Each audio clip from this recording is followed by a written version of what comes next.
do that? Ever? Ever? No. Now, whoever came up with that plan, whether it's Garrett or the analytics guys or Boone or Matt Blake, it's shameful. Because you don't walk a guy in the fourth inning. If he hit the ball on the Grand Concourse, Donna Peter, it would have been 1-1. That's right. it. It would have been 1-1.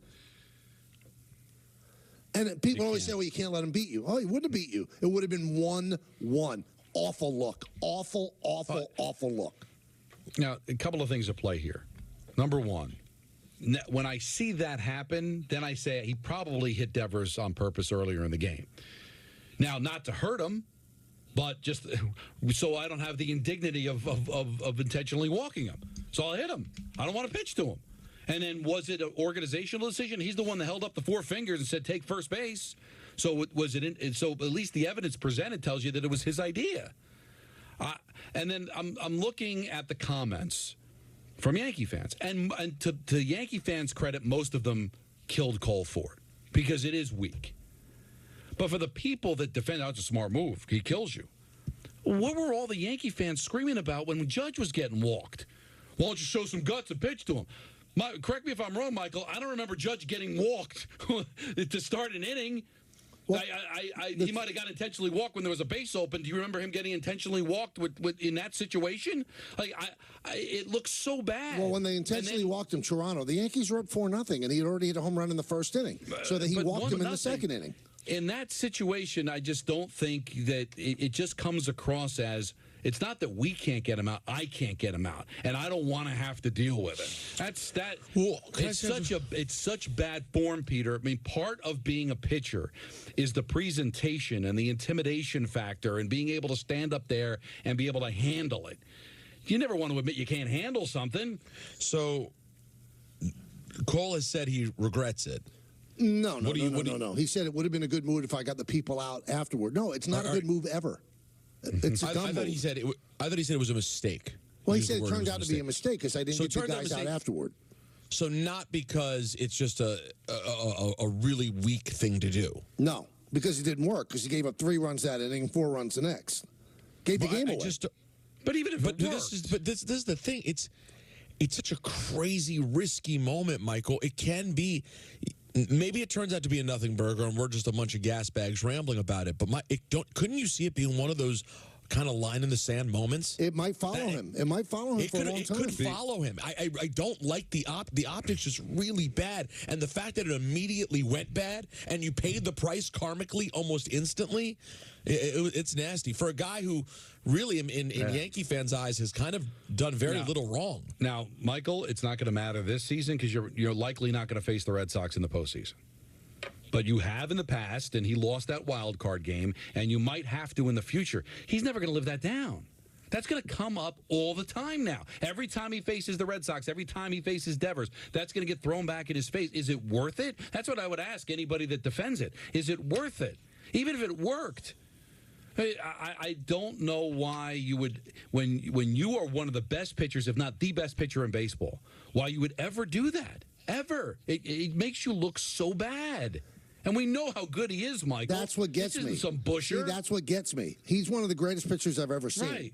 He should take a backseat to no one. Figure out how to get the guy out. Because if it's the 7th inning and the Yankees are leading 2-1 and the Red Sox have runners on first and second and Devers is coming up and third base is open, you know what? That's a debatable, clever move to walk him there. To walk him with nobody, one man out, nobody on, with a 1-0 lead, it just doesn't make sense. And then the circus that followed afterward, where Boone said, I didn't want him to do it then. And then afterward, Cole comes out and says, well, coaches told me right before that half inning that they wanted me to do it. I mean, people throwing people under the axle of buses. I don't get it. Well, listen, I don't want to create a whole conspiracy theory. But if I'm Cole, and even if I'm on board with it, if everybody is in agreement that he should be walked, then I'm going to want other people to take responsibility, not hold up 4 fingers and point to first base and make it seem like it's my idea. And then one of the big narratives after that, well, Boone should have overrode him or overridden him. how ridiculous would that have looked? If No, he's that would holding make up it 4 worse. fingers and then Boone goes, no, no, no, no, no. So he had to, like, capitulate if it wasn't Boone's idea. And then Well, on his- Sunday, Boone said, you know what, I take responsibility. The communication wasn't right. I didn't want him to walk him there. I didn't communicate it enough. Oh, come on.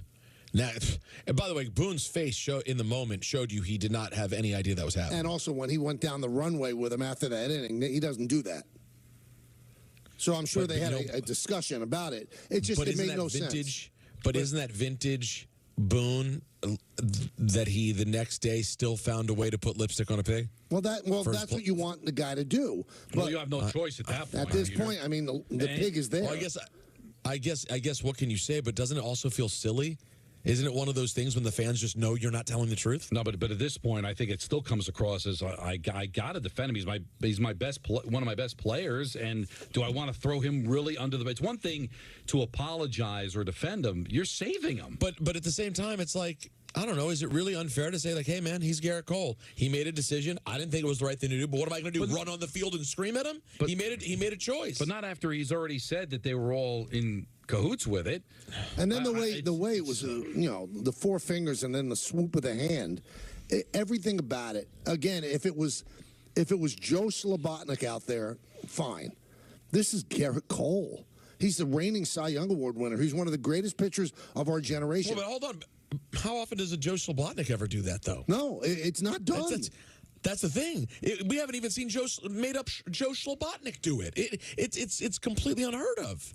Yeah, it was shocking. I've never seen it. And then then Alex Cora, who I like, kind of got himself into some trouble with his mouth because he's trying to use that as the impetus for his team to make a run. Because after they lost to the Judge Grand Slam on Friday night, I was talking to Red Sox people who say it's over. They didn't think they had a chance. Then they felt the win on Saturday when they won 7-1. It kind of opened the door just a little bit. And then Cora wanted to ride that and said, you know what, if we win, if we end up making the playoffs, we're going to point to Garrett Cole and thank him for it. And then he also, I knew this was happening, after Devers got hit in the first, then gets walked in the fourth, and then 2 other Red Sox got hit. He had Brian Bayo come out and throw a Judge. And rather than deny it, he was asked before Sunday's game, well, would you, is there going to be anything today? He goes, no, it's over with. He goes, we had our shot. We took our shot in the 6th inning. It didn't work. You admitted to throwing at somebody. So it wasn't a great moment for Alex Cora either. And then Judge had a great line. He goes, if you're going to do it, might as well make it work. Because they missed him. He threw like a 97-mile-an-hour fastball behind his legs. Well, it's a desperate times call for desperate measures, and that was obviously a desperate team, and they didn't follow through because then they got beat on Sunday. So it didn't matter anyway, and you're not going to have to worry about the Red Sox because they are cooked. But I wanted to. I knew you were going to bring it up, Michael. But that was my take. It's like I just could not believe it. I still can't. I still can't. It is crazy to think. And we'll see how it affects them moving forward because it's going to stick with them. You know how it is. Any advantage you can take, and it's not just this year because not with the Red Sox. You don't have to worry about them, but that will be something. If he's obviously going to be sticking around here for a long time, and the Red Sox aren't going anywhere beyond this season. That's always going to be a narrative when they face each other. I don't get it. I don't understand it. It doesn't make sense. And I mean, they actually game planned it, but I don't think they game planned it with 1 out, a 1-0 lead in the 4th inning. But they game planned it rather than coming up with a way to get him out. They game planned pitching around him. Well, that's why I think it's on the table that he intentionally hit him the first time because he didn't want to do it a second time because then he might get thrown out of the game. Right. So was that the case? Well, Cora said it was the case. He said after they did that in the 4th, I knew the first inning was on purpose. Now, O'Neill said because it was he said you don't hit somebody with a cut. You don't hit somebody with a cut fastball. You hit somebody with fastball.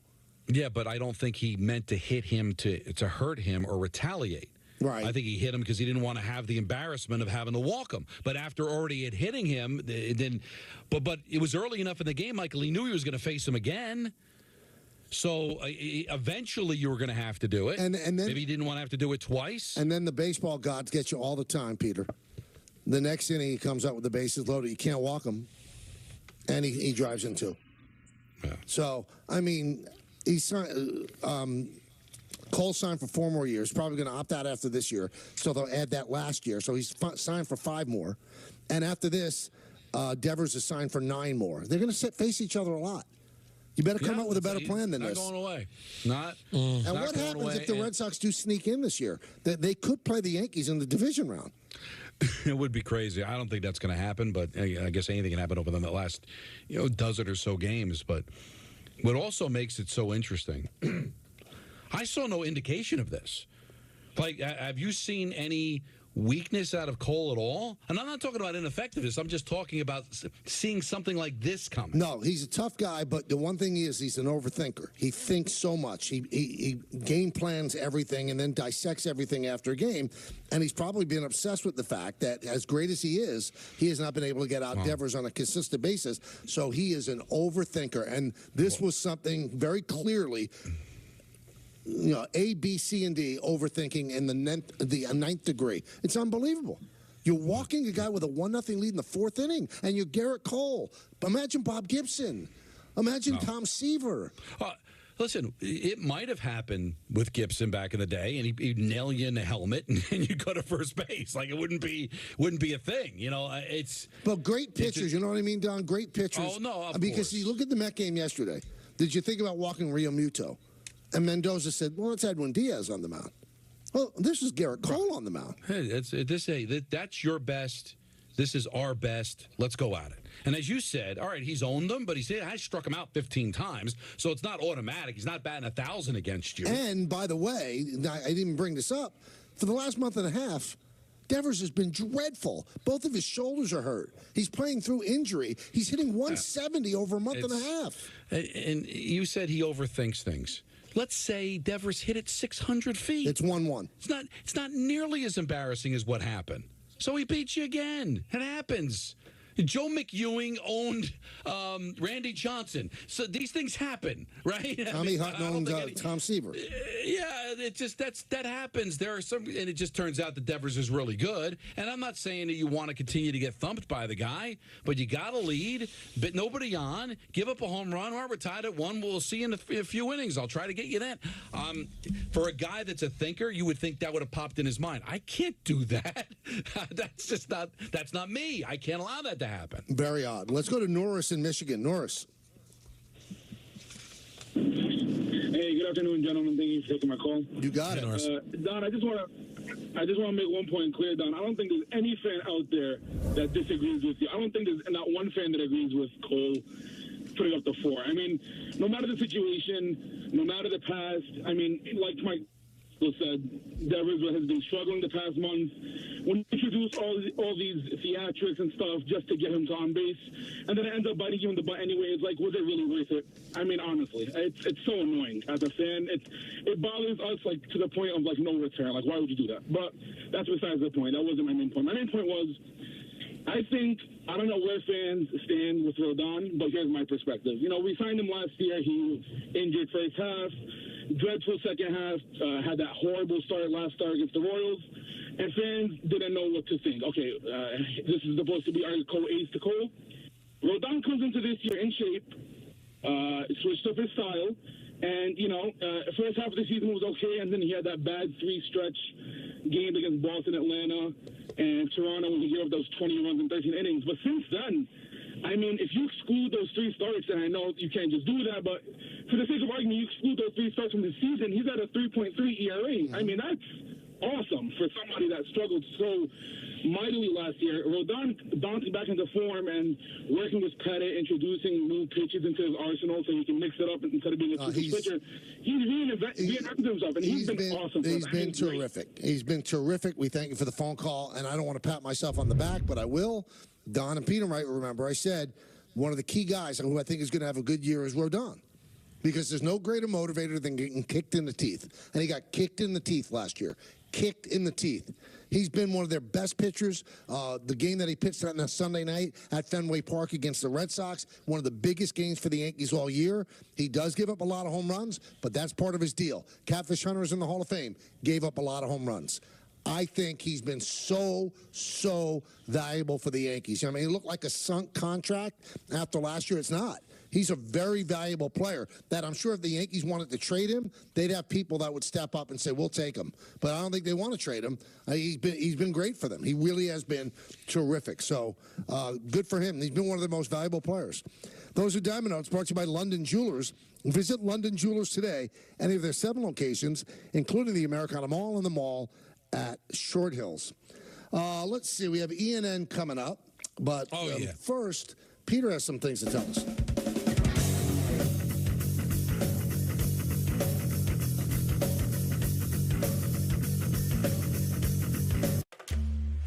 Want to turn hair loss into hair gains?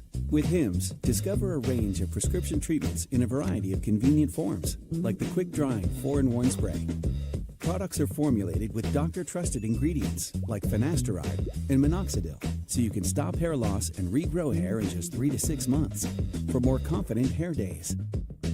Regain thicker, fuller hair now. Get started today at hims.com. If we weren't proud of the craftsmanship and level of detail that go into every pair of Warby Parker glasses, well, we probably wouldn't show you how they're made, including this part, which is our favorite. Wow. And this is also great. Each pair comes standard with lenses that are scratch-resistant, anti-reflective, and UV protective. Try 5 pairs for free at warbyparker.com. Switch to Square and join over 4 million businesses worldwide. More than a point of sale, Square keeps you ready for any restaurant rush. And with Square, there are no hidden fees ever. At Square, get 24/7 support to help keep lines moving. And with Square Banking, get a loan quickly for everything from small repairs to the biggest dreams. Gain time and peace of mind with restaurant tools that bring everything together. Switch to Square today. Visit square.com to get started. With ButcherBox, you never have to worry about what's for dinner. We deliver grass-fed beef, organic free-range chicken, humanely raised pork, wild-caught seafood, and so much more. Get high-quality meat sourced from trusted partners with free shipping always, so you can always be prepared and enjoy the important things. Sign up for ButcherBox today. Let's explore your future with Udemy. You can learn how to program and build websites, study design and create logos, improve your presentation skills, and sell your ideas. With Udemy, you can learn practical skills from thousands of online courses taught by real-world experts. Explore your future. Udemy. Here's something every parent, human parent, squirrel parent, can relate to. Time goes by fast. So the sooner you start investing for your child's future, the better. Acorns is how you do it. Ta-da! Look at that. Beautiful. Download Acorns right now and invest in your babies and your baby's baby. Acorns. Grow your oak. With Home Chef's new family menu, cooking for the whole family is so simple. You go from step 1 to done with practically no fuss. Simply prep, cook, and enjoy with the whole family.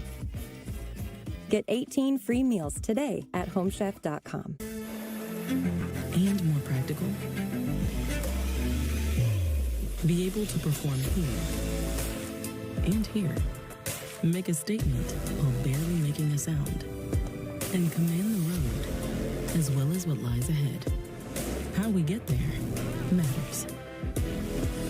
Get exceptional offers at your local Audi dealer. Here we are driving down the road, and all of a sudden, bang! Oh, look at that. You know what we can do now? Go to SafeLight.com. They are the experts at replacing and recalibrating windshields. If you get a crack in your windshield, there's only one choice. Safe Light Repair, Safe Light Replace. Nice to meet you. My name is David. I've been a pharmacist for 44 years. When I have customers come in and ask for something for memory, I recommend Prevagen. Number one, because it's safe and effective, does not require a prescription. And I've been taking it quite a while myself, and I know it works. And I love it when the customers come back in and tell me, David, That really works so good for me. Makes my day. Prevagen, at stores everywhere without a prescription. This is the GMC Sierra, powered by the TurboMax engine, with the confidence of 430 pound-feet of best-in-class standard torque. GMC Sierra, it's the truck. Current eligible GMC lessees can get this low-mileage lease on this 2024 Sierra Elevation for around $389 per month. We are professional-grade GMC. 1 in 6 black men will be diagnosed with prostate cancer in his lifetime. But when it's caught early, it's highly treatable. For more than 30 years, PCF has funded cutting-edge research. Go to pcf.org/knowyourrisk to learn more about prostate cancer. It's your life.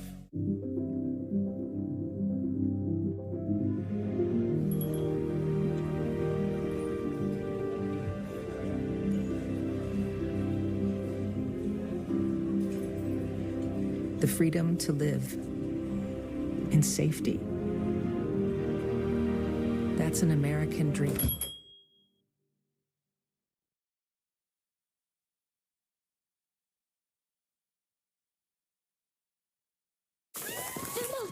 Promise you won't vape, Emma. Wacky sitcom teens aren't the best people to talk to your kid about vaping. You got a minute? You are. Talk to your child about vaping today.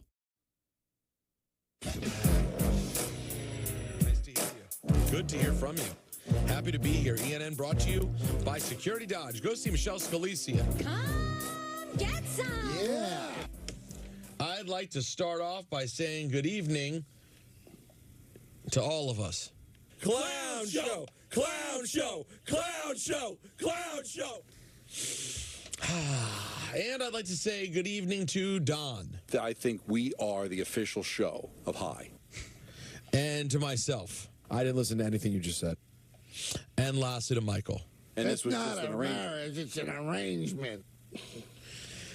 How about we also start off by saying hello to Brian Dable on the loss to the Commies. Competitive game, disappointed in the outcome. Proud of the way the guys competed. Thought our quarterback played well. Play here or there that we came up short on, and that's the outcome of the game. But I thought there was improvements made, particularly on the offensive side of the ball. Red zone, third down, effective running game, efficient passing game. We went for it there at the end of the game. Thought our chances were good, throwing it to Malik with Daniel. The competing, the competition, the competitiveness, good compete, lots of compete. They were competing up a storm. He had some stare downs in that press conference yesterday. Oh, you're talking about this part? Yeah. You concerned with your job?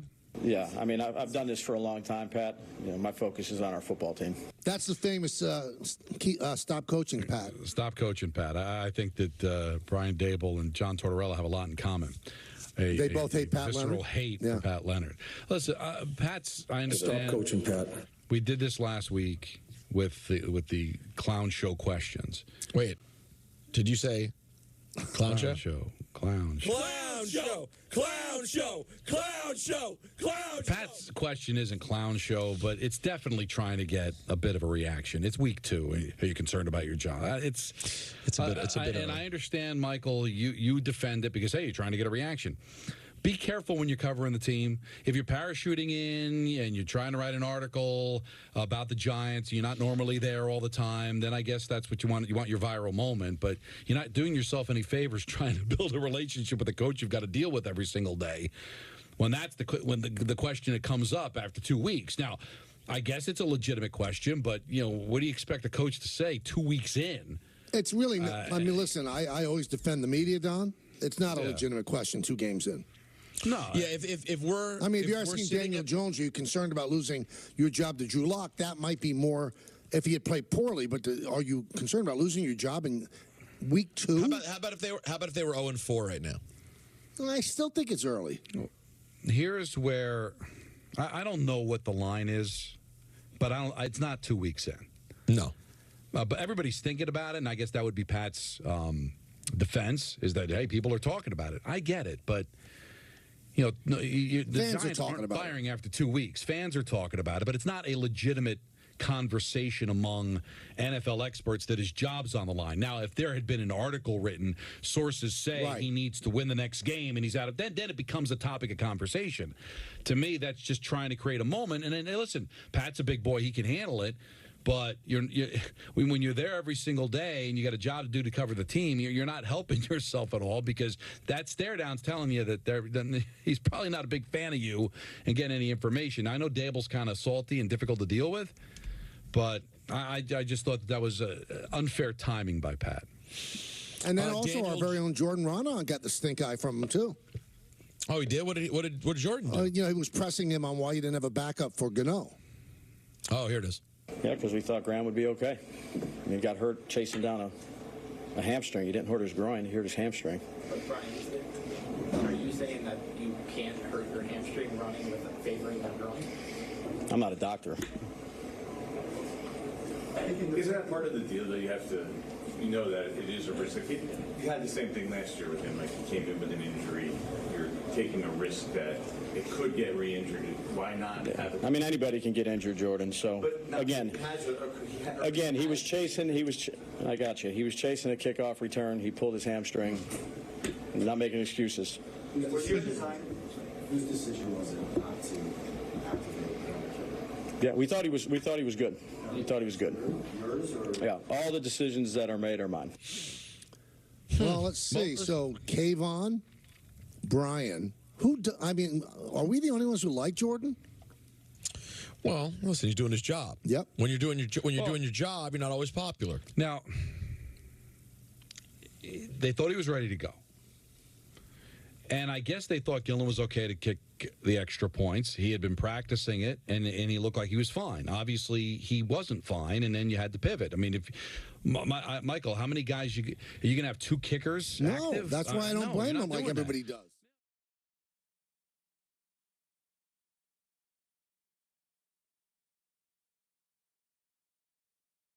He can kick extra points and field goals. His first one missed by a mile. Dable pivoted and went a different direction. I cannot kill Dable over it. I know people are going to, because it obviously did not work out. But if he's ready to go and you think you have a punter who's nailing kicks in pregame, well, then why would you have two kickers active? It just doesn't make sense. The only thing I would put any blame on a coaching staff, like in baseball, you've got to have that third guy that can catch in an emergency if both catchers get hurt. You have to have somebody on your team that can kick an extra point. You just got to make sure that, and usually it's the punter, but he gave up on him. He got spooked after the first miss. Now, if you want to criticize that and say, well, listen, if he's nailing them in pregame, and according to the broadcast, he came out at halftime and was nailing 50-yarders, should Dable have said, okay, maybe that was just a freak, weird thing, let's give him another chance? But then if he gives him another chance and he misses, then Dable's going to get killed. How do you give him another chance? He missed the first one by 10 yards. So you can't. It's a tough spot, man. Listen, I'm down on the Giants. I don't know if I have a coach. It looks like I don't have a quarterback. It looks like it's going to be another lost season for the Giants. But they should have won that game yesterday. Well, if they have a kicker, they win. You do have a wide receiver, and Malik Neighbors was asked about the drop on the final drive. I'm disappointed. No matter how good of a game you can play, that last play came down to me. I'm hurt that I let those veterans down. I mean, they know what kind of player I am. Dex, Burns, Isaiah. I know what kind of confidence they got in me. Just letting those guys down, I don't want to never let my team down. The main motto that's in my head is don't let my team down. I let my team down. Well, I'll say this. 2 games into the Malik Neighbors experiment, that is one thing that I think I'm ready to safely declare he was a good How do you pick. not love him? He's a good kid and a great player. Now, it's a shame that we have to compliment somebody for doing their job and meeting with the media, but we've seen plenty of players that have that happen, that disappear, or they'll talk about what a great game they had and what are you focusing on one play. He owned it, and you could see just how utterly devastated he was after it happened. He was so upset. I mean, it happens. And, who was the defensive back yesterday in the Cincinnati game? With that, it was an awful pass interference. It cost him the game. You saw Burrow throw his helmet. But good teams and good players stand up after they make a mistake like that. And you got to feel pretty good about it. He had a great game, and I thought he handled that situation very well. Let's hear from Aaron. One thing, whoever plays Kansas City in the Super Bowl should, just pay Lou Anarumo like $500,000 to come up with a defense. He's the one guy that stops Patrick Mahomes. Mahomes had an awful game yesterday. He cannot play against that Cincinnati defense. And they don't seem like they have any trouble going to Kansas City. No. And playing well. They go heads up with them every time, just as Don picked. Let's hear from Aaron Rodgers on his first win as a Jet quarterback. Technically my second. We all know that. Somehow that first one counts. Four important plays. Well, I don't know if they count on that, but yeah, it feels great. It feels great. It's been a long time coming. I was telling Evan, in the post game on the field, I hadn't had that in a long time. Being able to have that interview on the field after the game means you won, means you played halfway decent. So good to get a win. These are kind of the games you look back on late in the season and you're thankful that you won these, because we want to be a great team. We got to win in these type of environments against teams like that. How about that, Peter, huh? Shout out for Evan Washburn. Yeah, how about that? That was Evan Washburn, as I told Evan Washburn. Not a guy you think would leave any kind of impression. But he did with Aaron. I mean, that hair, that leaves an impression. I love Bobby. I love Washburn. That's who I'm writing in for president. Evan Washburn, someone you can trust in this country. Let's hear the thoughts from Aaron Rodgers on the touchdown pass to Breece Hall. I screwed up the clock. We called timeout, and Breece comes over and goes, "Hey, throw me a go ball if there's a backer out there." I said, that's basically how it went. So he split up there, they walked the backer out there, and I dropped back and looked inside for a second, and by the time I looked to him, he was 3 or 4 yards past him. I kind of didn't throw the best ball. Stop coaching, Pat. You know what bothers me? I don't know what's real Don or Enco Don. Those were all fake Dons. Those were all fake. But there was real laughter in the clip. And then I added.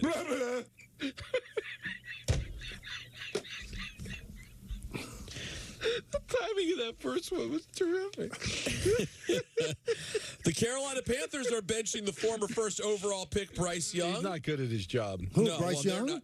We don't know that because he's on the Carolina Panthers. Do we know?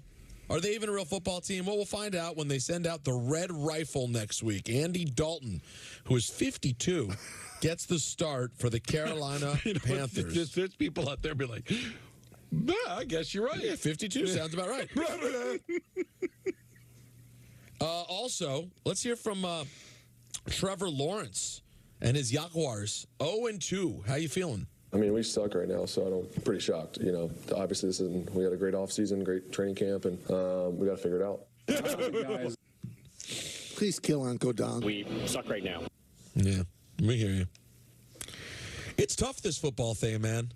You look at these standings. No, it's the Baltimore Ravens, who thought they. I mean, think about it. If you were a Raven fan yesterday, you have just gotten a cousin. Current Raven, if you go to a Raven game 2 against the Raiders, it's a celebration. You know you're going to see a win, and then they're up, Don. Like that was a guaranteed win. Why can't you just give love to Gardner Minshew? Why can't you do that? Hey, listen, I give props to the Minshew. He got himself a nice win. But what do you think the odds were when they were up? When the Ravens were up, by 10, 10 points? What do you think the payout was on if you could have bought in to buy the Raiders to win that game outright? $1 trillion to 1. I think maybe $1 trillion to 1. It could have been something you could bought a house with it. And also, was I talking about it with you, Peter? That if you wear a mustache, you're that guy. Very often, yeah. Because there's no way that you think it looks good, and unless you're doing it for charity, you're just being that guy. Or mustaches look good on people. No. It didn't mustache didn't look good on Tom Selleck. I mean, that was 40 years ago, Mike. Well, okay, but he did live. But now when people do it, they're being ironic. They're being that guy. Look at me. So Austin Wells, you feel, is that guy? Yes. Oh, yeah, sure. Wow.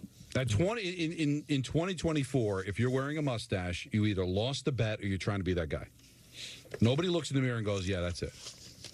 Austin Wells trying to be that guy. Now, that doesn't mean you're a bad guy. It just means you're wearing it. This makes I don't care what people think, or something to that effect. Not looking in the mirror going, "All right, that's the look. That's me. That's what I'm about."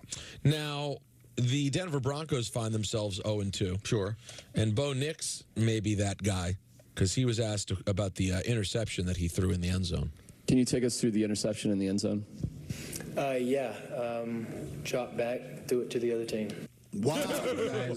That's not Malik Neighbors. My guy wouldn't do that. No. The Carolina Panthers are benching the former first overall pick Bryce Young. He's not good at his job.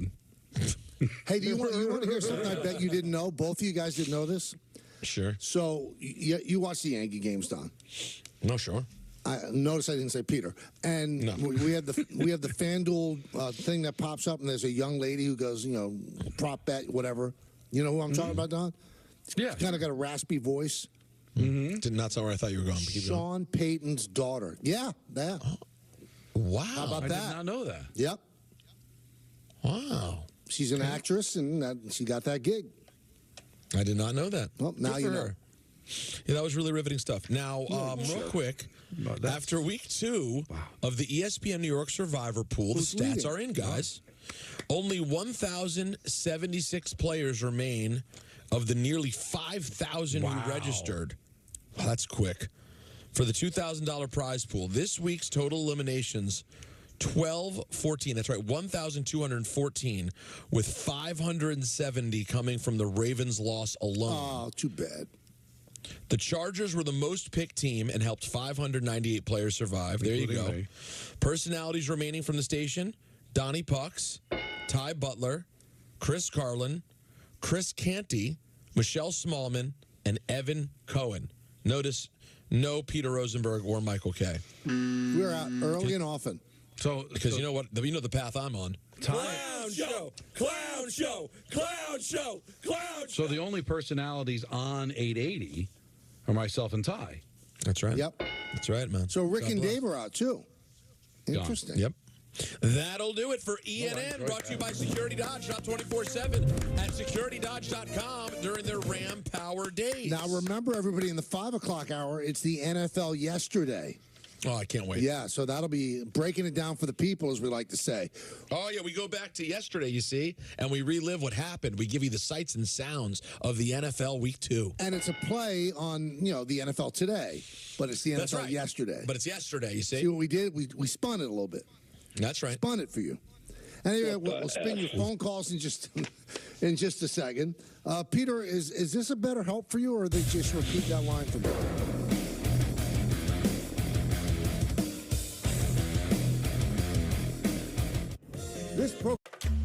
Want to stop hair loss in its tracks? Through Hims.com, you can explore a range of options with finasteride and minoxidil so you can grow thicker, fuller hair in just 3 to 6 months. Stop hair loss and regrow hair at Hims.com. With ButcherBox, you never have to worry about what's for dinner. We deliver grass-fed beef, organic free-range chicken, humanely raised pork, wild-caught seafood, and so much more. Get high-quality meat sourced from trusted partners with free shipping always. So you can always be prepared and enjoy the important things. Sign up for ButcherBox today. Switch to Square and join over 4 million businesses worldwide. Scheduling is easy with Square appointments. Clients can book online 24/7. Take payments at your station or the front desk. To offer seamless checkouts. Keep track of commissions and split tips with just a few clicks. Gain time and peace of mind with beauty tools that bring everything together. Switch to Square today at square.com. Custom Ink helps us celebrate and drive our students' achievements with custom gear. They love Custom Ink's different styles and designs. We love how Custom Ink makes the process simple with their easy-to-use design lab, expert artists ready to help, and unbeatable customer service. Custom Ink allows our kids to show everyone their accomplishments and the pride they have in our school. When we place an order, I know they got our back, so we can focus on the kids. We make it easy to wow all your groups with high-quality custom apparel, accessories, and promo products, all backed by our guarantee at customink.com. Want to get juicy? Sip on this super fresh and tasty blend of ripe strawberry and crisp lemon that's so bold. It just asks for your number. That's right. It's time to love soda again. Listen, we get that ordering a suit online can seem a little risky. That's why we have a home try-on program.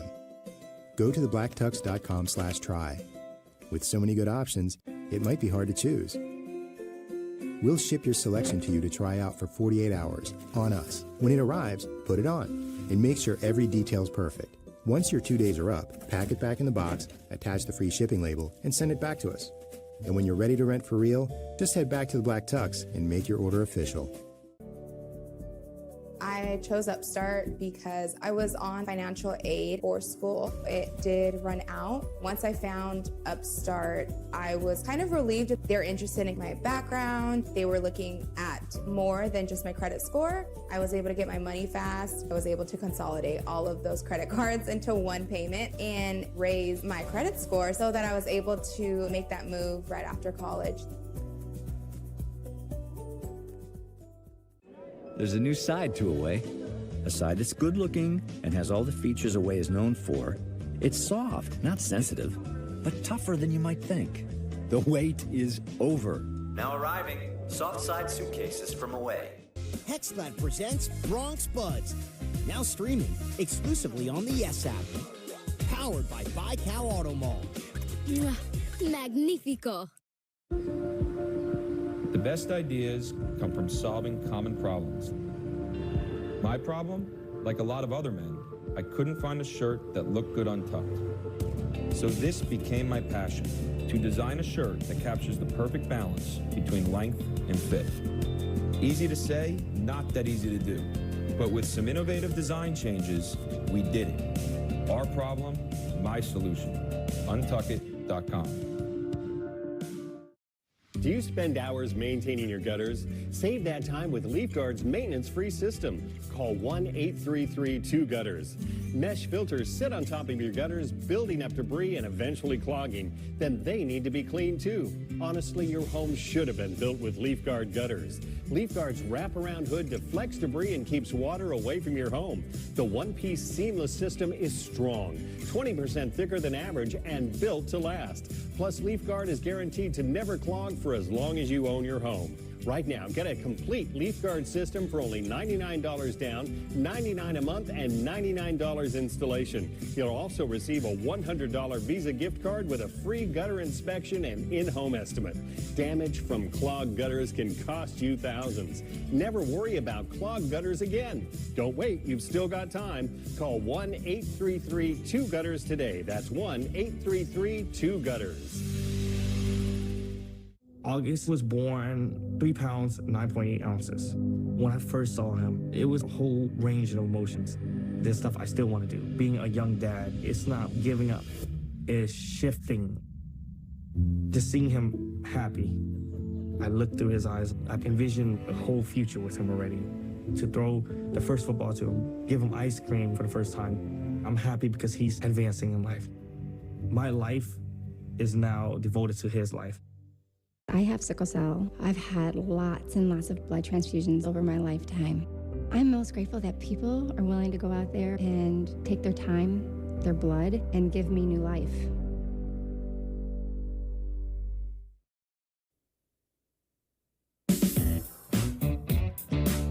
And Northwell at Jones Beach Theater on July 12th with special guests Tucker Wetmore and Dasha. ESPN New York has your chance to score tickets at ESPNNewYork.com or on the ESPN New York app. Just scroll down to contest and submit your entry. It's brought to you by Live Nation. Tickets go on sale this Friday at 10 a.m. at LiveNation.com. How about that? I have a question for Don and Peter. Yes. So I don't know if you saw the story today, but the Mets are dedicating a purple seat to Grimace. Oh, yeah. Why don't they, dedicate some kind of water fountain to Hawk Tour Girl? I don't get it. Thank you. So what color would you make the Hawk Tour Girl seat? Doesn't she deserve some kind of Her name is Haley Welch. You know what? And she deserves more than a seat. She deserves, I don't know. some World Series share? Perhaps, if they keep going, if they keep streaking. Because what did Grimace really do? He took them a little bit, but she's taken him to the next level. And by the way, Grimace is a fictional character. Haley Welch is real. She's real. That's right.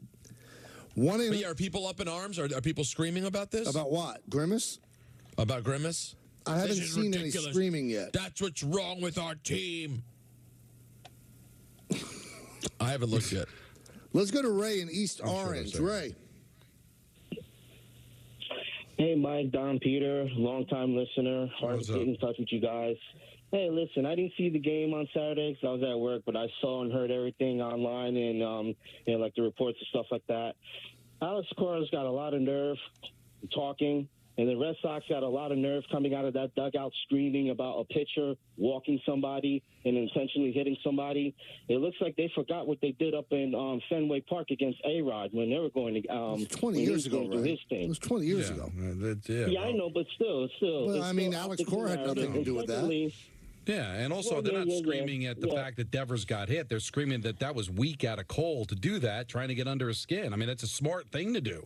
Now, obviously, they didn't back it up by losing on Sunday, and it looks like they're not going to make the playoffs. But first of all, why in anybody in that dugout would worry about how it was handled by the team 20 years ago? Amazing. Let's go to Richard in Manhattan. Richard. Hi, Michael, Don, Peter. Hello. Peter, Don, you said something that should you as a fan. We all think this way, but Manfred's got to do something about the baseball playoff. You don't want to hear these words. These following words: a team is locked in. A team can't go better. Can't do better in position. A team is getting their pitching ready for the playoffs. No. You want the playoffs beginning now. No. Correct. Right. This is how you tweak it. Now, I like the 1-6 formula. I like the 1 and 2 being buys. But here's what you guys got to do. 1 and 2. If Baltimore has a better record than Houston and Kansas or Cleveland, they got to get the bye because you want teams fighting at the end. Even though they can't win the division, Baltimore doesn't. They don't just settle because they're going to be resigned to the bye. They're resigned to play in the first round, best of 3. So no matter you make the first two teams get the bye, no matter what their best record is. All right, and then 3 plays 4, 3 plays 6, 4 plays 5. The way you do that is you start on Tuesday, and 3 and 4 have all 3 games at home. No traveling Tuesday, Wednesday, Thursday, and the best of 5 begins Friday because you can't make those 2 teams that had the byes get that much of a rest. It's too much. It's counterproductive. First game, the best of 5 now. The 2-seeded teams go away. 1 game, the next 4 games are at their home. John Smoltz sort of agrees what I'm saying. This is foolproof. Fellas, the most important thing is games go right down till the end of the season. You want the playoffs beginning today. Not in 2 weeks when they officially begin. Are you battling You a want cold? everyone watching now to see who's going to have the best record, who's playing for the bye. And let's face it, we don't even know if not playing that first best of 3 is beneficial. Are you battling a cold, Richard? He's gone. There's got to be something to winning a division. Then why have divisions? So he's saying if the Orioles have a better record than the Guardians, they should get the bye. No, there's got to be something to the divisions. Now, if you want to talk about, okay, we're going to have a 15-team American League and no divisions, and the top 6 teams make it, fine. Then that's fine. But as long as they're divisions and you're winning your division, you have to get rewarded for that. Sorry, Richard. I asked a guy because I cared. Well, does he have a cold? Wouldn't even answer me. No, he was on a roll, Michael. Yeah, you were irrelevant at that point. Really? Don't you get the feeling that we're props for him? No, that's it. We're props. The only thing that makes me feel better is that everybody else he calls, they're just props too.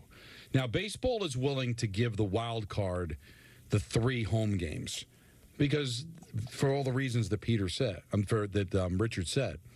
But once you start getting into the divisional round, they don't want to weigh it that much 4 versus 1 because those teams want to be able to make some money for home games, and so they factor that in too. So the team with the best record plays a best of 7, and 6 of the potential 7 games are on the road to give an advantage to finish with the best record. Okay, but does Major League Baseball want to give a playoff team almost no chance to make some money by having some home games? They're willing to do it in the wild card. I get it, but once you advance to the divisional round, Michael, I don't know if you could weigh it that much. I don't think that'd be fair. Do you? No, I don't. I think the playoffs are fine the way they are. The only change I would make to help the teams that are, in fact, getting the bye, that I would give them all 5 games at home. Okay. Because, I mean, you are sitting out 4 days without playing, so you might be a little rusty. So I want you all 5 games at home. But I don't think they'll do that because they want to give other teams a chance to get a home gate. Yeah, because the problem with that is that if there's let's say the Mets are the 3rd wild card, and they advance to the divisional round, they would play the team with the best record in the National League, and then those 5 games would, say, be in Philadelphia. Well, the Mets potentially could play 8 playoff games and not get 1 home gate. Right. I don't know if Major League Baseball from a competitive standpoint, I think it makes sense, but I think Major League Baseball, a team made the playoffs, made it 2 rounds, and didn't get to make any money off of it. That I think that's where baseball would draw a line. By the way, the guy who covers the Red Sox for the Boston Herald reporting that he has found out that Major League Baseball is investigating what Alex Cora said about attempting to hit Aaron Judge. He could get suspended for that. Well, what he said, he told you. No, he said we had our chance. I know what he's going to say. He's going to spin it around. We had our chance, meaning he could have been hit there. He didn't say we missed. We had our chance. We didn't do it. I'm telling you, that's the way it's going to be spun. I know exactly what he meant. They threw a Judge and missed him. Because you can see when he took Brian Bayo out, right after that, he kind of gave him a playful slap in the back of the head. Was nice job. Yeah. All right, Peter, I know you've got some stuff to talk about with FanDuel, so why don't you do that?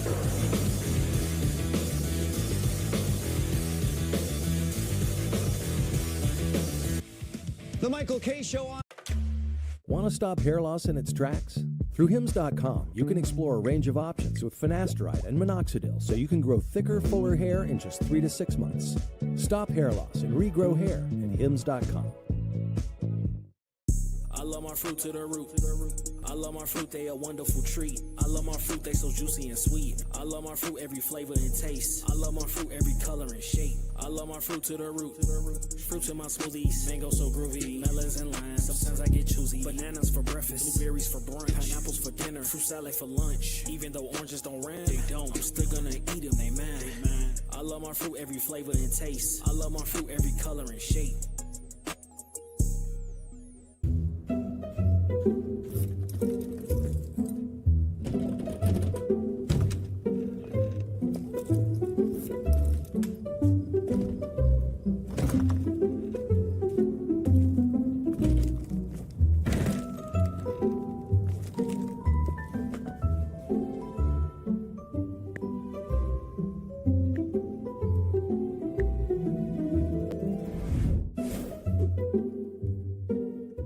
Big season. More reasons to say yes. Yes to scoring swag and gift cards with Yes Rewards.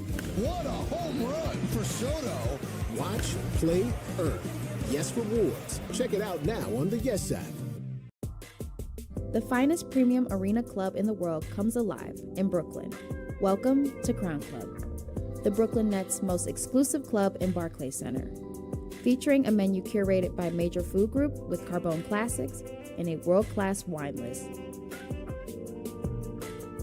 To learn more about premium memberships at Barclays Center, visit brooklynnets.com/crown-club. Dad? This reminds me of my bike.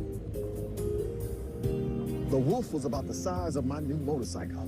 Have you seen it, by the way? Happy birthday, Grandma! Really? Look how the brushstrokes follow the line of a gas tank. Hey! Brought my +1. Jamie. Here on the internet, you can pretend to be anything. Like a medical professional. Or a skilled electrician. Don't trust the unfiltered internet. Angie has 30 years of experience finding the best pros. Angie, job's done well.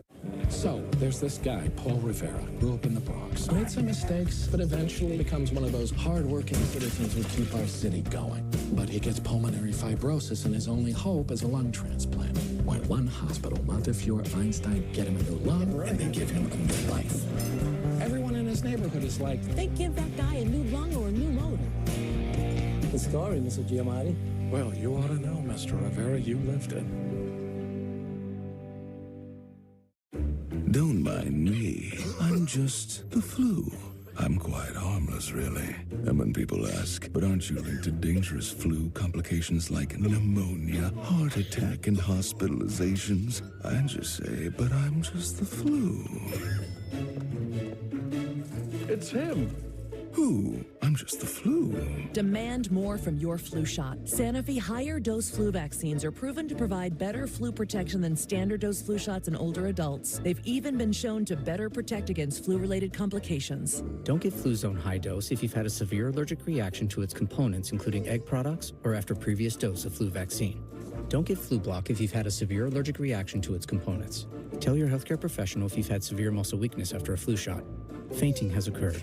People with weakened immune systems may have a lower vaccine response. All flu shots are not the same. Ask for a Sanofi higher dose flu vaccine. Talk to your pharmacist or doctor about Fluzone high dose or Flu Block. They got to win, and that's what they needed, and there's no style points. But the defense didn't play great, and Aaron Rodgers, okay, didn't play poorly, but I can't say he played great. But really the focus has to be on what happened with the Giants, and forget about the kicking situation. Their defense couldn't keep the Commanders off the field. The Commanders did not punt the entire game. They kicked 7 field goals, and their field goal kicker, ironically enough, was signed this week or this past week. So he came in, and he won the game for them. And the Giants are the first team in regular season, to ever have 3 touchdowns, not give up a touchdown, and lose the game. And that's not the stuff that you want to be known for. And you can see things are getting a little snippy now. Brian Dable didn't like the question about his job security, didn't enjoy all the grilling about Graham Gano and why he didn't have another kicker activated. So it could get ugly quick. We have to see exactly where this rolls. But right now, things are not trending up for the Giants. Yeah, and listen, you watch all these games. You see Baltimore 0-2, Cincinnati 0-2. You know, what's going on with the Cowboys getting blown out at home by New Orleans. We all realize this is an extension of the preseason. But established football teams, Michael, can get up from a slow start. The Giants can't. You know, 0-2 with their schedule. They're on their way, Michael, to what, at best, a 5 or 6 win season. We had them maybe winning 8 games, and when we did the win-loss-win game, we had them winning the first 2. Well, now they've lost the first 2 and haven't looked particularly great in either of them. Much better, I thought, yesterday than the week before, but not good enough to beat the Commanders. So is it going to be good enough to beat Cleveland? You got Philadelphia twice. You got Dallas twice. Michael, outside of the game in London that they're going to play against Carolina and the next game against the Commanders, which will be at MetLife Stadium, where are the wins coming? So no matter how you feel about Dable, no matter how you feel about Jones, or how you feel about the way that they're playing right now, watching them the last 2 weeks, seeing their schedule, what could we expect? And what will they do if they only win 5-6 games again? Are you just gonna sit there and go, well, just change the quarterback and everything's gonna be okay? I'm not blaming the quarterback for yesterday. I'm not going to exonerate him and say that he played fantastic. No, but the defense couldn't get off the field on 3rd down. It wasn't like that they did a great job outside of Malik Neighbors, who I thought was a beast, and Singletary had a good game, but he did have a huge fumble. This just feels like nothing. I don't. It doesn't feel like it's going anywhere. All right, it might not go sideways, Michael. It might not be like a 2-3 win season, but what is it going to end up being? And when you sit there and evaluate at the end of the year and this team wins 5-6 games, what are you going to do? Just think a quarterback is going to solve all your problems? It's amazing. Is that it? Mike Lupica said in the Lip yesterday in the Daily News, he said the worst thing that ever happened to the Giants was that win against the Vikings in the playoffs, because they should have started over. Instead, they got hoodwinked into thinking, you know what? We are here. We're right where we should be, and it's trending the right way. And they just doubled down on everything. And they re-signed Daniel Jones. Okay, and that was a mistake. But where would this team be with a better quarterback? Would they be that much better? I mean, they would be better, but would they be competing with Philadelphia and Dallas, or would they just be a little bit better, win a few more games, but not really anywhere close to being a championship caliber team? We blame the quarterback and say the quarterback is why we're so bad. I look at these 2 games, Michael, and I say there's a lot other things wrong with this team other than the quarterback. They can't get off the field on third down. They don't seem ready for games. They're going to be 0-2 again to start this. I just don't see really anything changing. It just seems like the same broken record over and over again. So let's say, obviously, if they had Carr, because Carr's tearing it up in New Orleans, but how much better would it be with a different quarterback? But you know what? But if they anywhere closer to a championship, if they had not made the playoffs that year, and they don't bring back Daniel Jones, they might have had just a terrible season last year.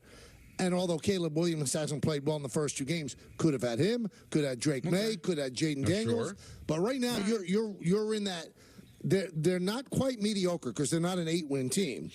They're a little smidge below mediocre, but not good enough to get the first, second, or third pick. That's not a good place to be. I understand, but you're still even buying into the narrative that the only issue is a quarterback. I don't. This defense, most of these players are Shane guys.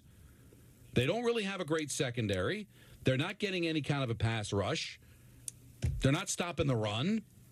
So wouldn't that be a problem moving forward to compete with Philadelphia and Dallas and to try to win your division and be competing for a Super Bowl if you had a better defense than this? You're on another defensive coordinator. Didn't work out with Martindale.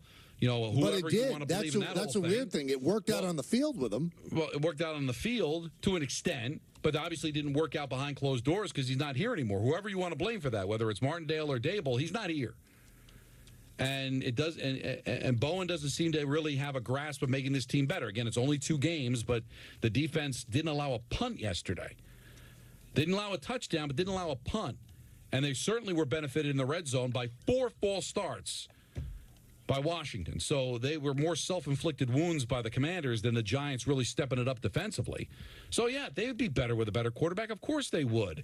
But would this team be any closer to actually winning? That's why I think that there's a lot of things need to be evaluated here, Michael. This is the team you always beat.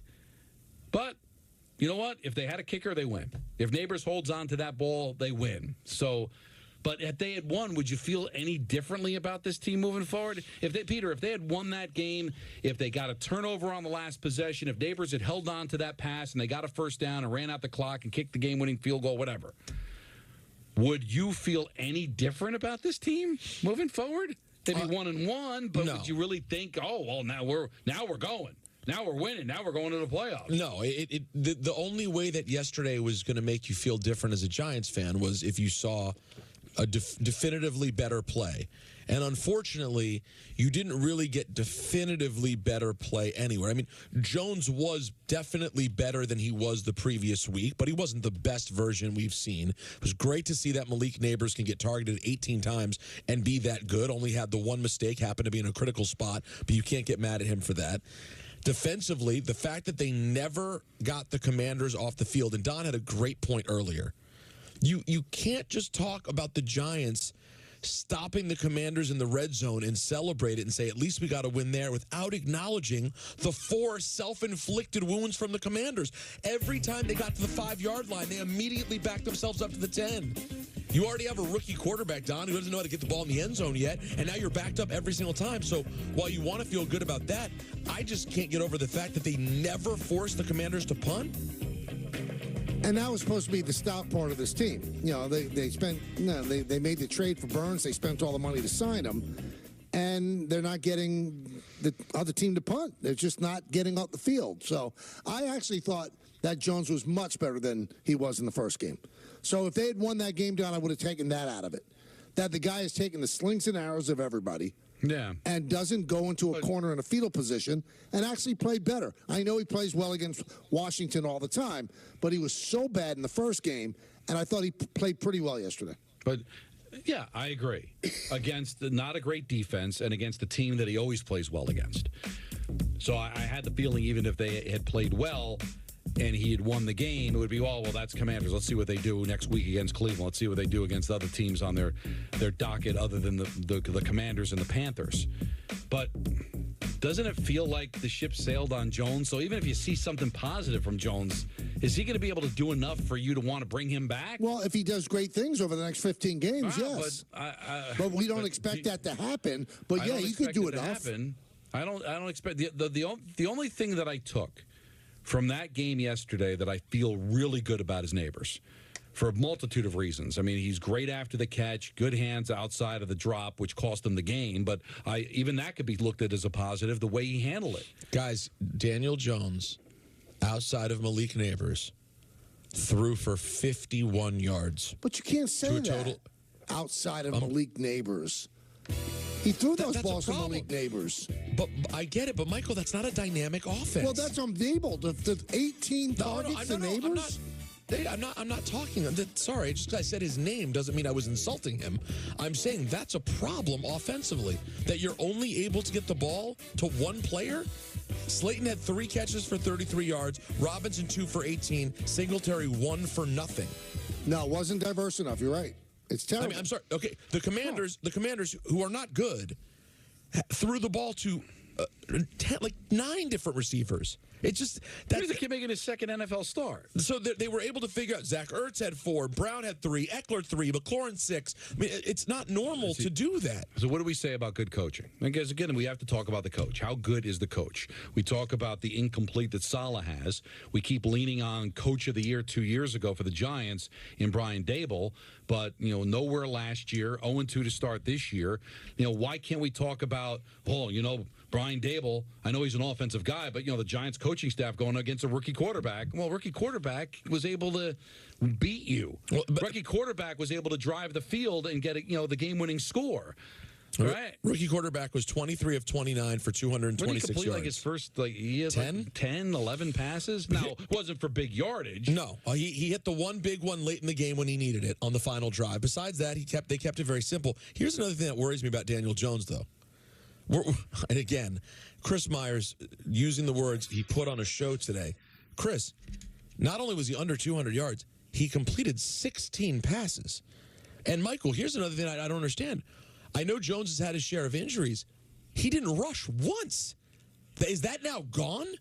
If Daniel Jones no longer has the threat to take off and run every once in a while, he's only going to be a pocket passer. Well, I don't think, Peter, they're going to design plays for him to run. He might have to run out of emergency, but I don't think they want to risk that knee. If that's never going to be a thing again, that's a major loss for Daniel Jones. Well, that's what made him. That to me, playing against him, that was always what made him problematic. Was that you knew he could take off. And I thought about this today when I was driving in. I'm like, the Commanders drafted another RG3. And I hope it doesn't go the way it did for RG3. And then I thought about it, and I'm like, isn't the league kind of trending towards that kind of a quarterback where, you still got to do it with your arm, but you're going to need to do damage with your legs, too. I mean, you got a 2-time Super Bowl MVP. All right, he hasn't won a Super Bowl or played in one, but he's been really good using his legs. I think he's got to do a better job using his arm. We know Mahomes could be very elusive. We know Allen could be very elusive. So to take that away from Jones because you're afraid he's going to get hurt, then where are we going? Part of Jones' game, part of the reason they went to the playoffs 2 years ago was because he ran for 7 touchdowns. I just looked it up. He had 5 carries for 32 yards. That's really good. 6 yards a carry. Oh, he did hit. Sorry, he did have 5 carries yesterday. He did. He had that one big run for a first down. I thought that was good, but that has to be part of his game. It didn't feel like the same threat that it's certainly been before. Listen, it was a pedestrian effort. Let's be honest. Let's call it what it is. They could have won the game. They obviously lost the game, but nothing overly impressive. And that's kind of the way the Giants are going to be. And let's face it, Brian Dable won Coach of the Year, and the Giants went to the playoffs and beat the Minnesota Vikings. You can't take that away. And maybe what you want to talk about is the worst thing to happen to them, whatever. But we talked about it numerous times during that year and since. That was kind of a pedestrian season, too. So the idea of this team being anywhere close to really competing for something, it's tough. And if you want to just say, well, they just need the quarterback. Okay, I'm all for changing the quarterback. Whether they draft it, whether they sign a free agent. But will that be enough? And I think that's a fair question. Do you have the coach to make it happen? Do you have the defense to make it happen? Do you have the structure within the organization to make it happen? Please do not make it think this team is a quarterback away, that all we just need is the quarterback and everything is going to be fine. I don't know that to be the case. Let's go to Rob in Massachusetts. Rob. Yes, hello, guys. Peter, congratulations on your Commanders. You take the wins where you can get them, my friend. Thank you, Rob. Yes, I have DirecTV for 22 years now. I have Verizon for my phone and internet, but I get the TV also. So I get two 43-inch TVs next to each other. I like watching two games at once. That's but right. I get more pleasure out of watching the Patriots lose than the Giants lose. So I had the Jets on with the volume, the mute on the Patriots, and oh, do I love watching them lose. Anyways, when the Rangers are playing, I only have one TV on when my hockey team's playing. But when there's football or baseball, I put two games on. And, Michael, can I ask you a question? Yeah, sure. Do you still think Sam Darnold's not a good quarterback? He beat one of the best teams in the league yesterday. Well, you know what? He's finally getting good coaching. So yeah. I believe that the year that he was pretty much studying what Shanahan does in San Francisco, and now he's got a great coach when it comes to quarterbacks. It makes a difference. I never thought Sam Darnold was as bad as I thought Zach Wilson was. Sam Darnold was victimized by bad coaching. No, and did the Jets break him? Maybe, but he's gotten up from it. I know it's only a couple of games, but he looks really good. He does. And you get good coaching, and I still believe you get drafted by the right team here, you've got an excellent chance to do something in your career, and now it looks like he's in the right place. Now, we'll see how it all pans out at the end of the day, but, right now, the two games that he's played in Minnesota look pretty impressive. Let's go to Dan in Connecticut. Dan. Hi, Dan. Yes, I can't think of any three fellas that could better answer this question, and I hope it's not too boring for the fans. But I was with Red Sox people watching the Yankee game Sunday, and Joe Castiglione announcing his retirement, and he's tremendous. One of the Red Sox people I will listen to, and to have him retire at Yankee Stadium, basically announcing it, was strange to me, and I would love to hear one of the three or all three of you, especially you, Mike, and obviously Don and Peter, all good announcers. If Michael would ever be at Met Stadium when he announced his retirement. Well, I think I didn't ask Joe. But this is the best thing that I would come up with. Joe Castiglione grew up a huge Yankee fan. So he became a Red Sox legend, and he's in the Hall of Fame, the Ford Frick Award. So maybe he thought that there was some kind of circular ending that way, where the team he grew up loving, playing his team that he is now identified with, and he announced his retirement while broadcasting a Yankee Red Sox game at Yankee Stadium. Also, you get it out of the way, and then the last homestand is a love fest for you. Yeah, that's sort of fitting, I think. Yeah. I mean, there's never a perfect time, and it wasn't the last game. It was just him announcing it. And I don't know. I mean, I don't think I'm going to announce, that I'll probably get fired at some point, so I won't have the time to really announce it. Absolutely. I don't think it had anything to do with him growing up a Yankee fan, because that'd be too self-serving for him. I would think it's just about, this is one of the greatest rivalries in sports. This seems like the perfect time. They're not facing each other again. So you could do it. The games are going to have less meaning, most likely, for Boston, and I don't think he wants to do it during a particularly meaningful game. Considering, again, it's too self-serving. Maybe the timing was just perfect to do it while you're playing the natural rival of the Boston Red Sox. By the way, Michael, it should be noted, I have delivered Don's sneakers to him. Yes, I have them. Grab them over there, Don. How do they look? And Michael, your sneakers are here. These beautiful Nike Air Force One Supreme collabs are here waiting for you. Don's in a normal size 11. Yours in a gargantuan size 13. Now, Michael went with the white.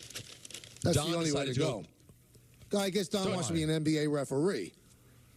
No, that's not the only. You can't look nice in black sneakers. No. Well, you can't cover up the Supreme logo, Don. That's very important for the kids. You know what I mean?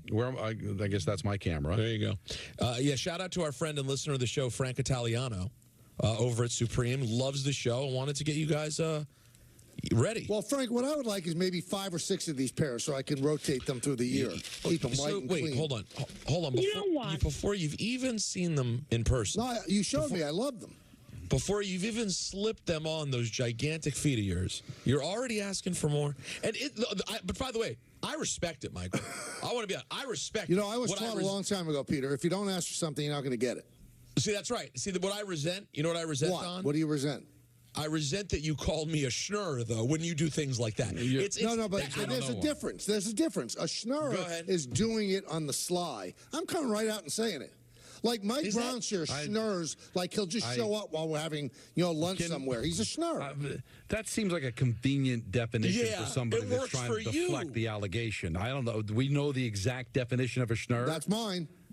Well, it's yours because it makes you look like you're not a schnurrer, but I don't know if it has anything to do with doing it on the sly. So what's the gentleman's name again, Peter?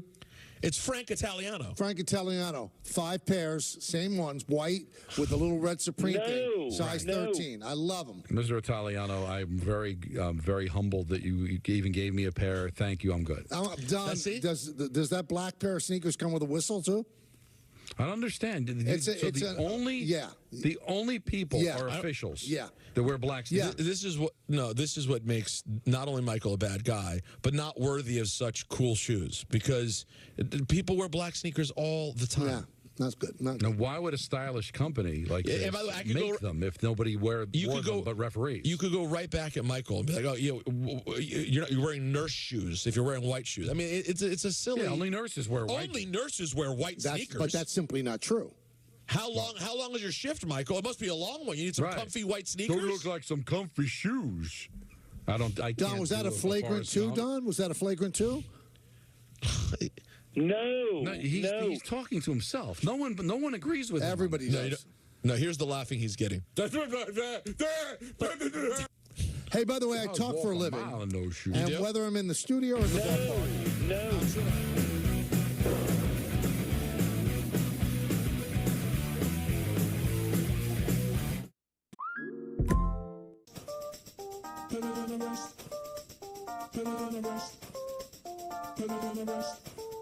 Never read a line of poetry, I'm not a poet, but I sit up in the back of my buttons cause I'm fresh. Never read a book on how to rip it, I just know it, I don't need your explanation cause I'm better than the rest. Better than the rest. Better than the rest. Let me take you for a ride. I can make you feel alive.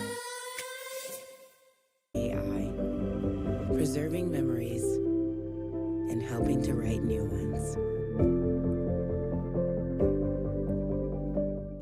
If you're an asbestos victim, pay close attention. Billions of dollars are being paid out to people like you. We should know. We're Whites in Luxembourg, the law firm that already won over $9 billion for men and women just like you. That's right, over $9 billion for mesothelioma sufferers and their families. We know you're short of money, and we know you're short of time, so we fight hard.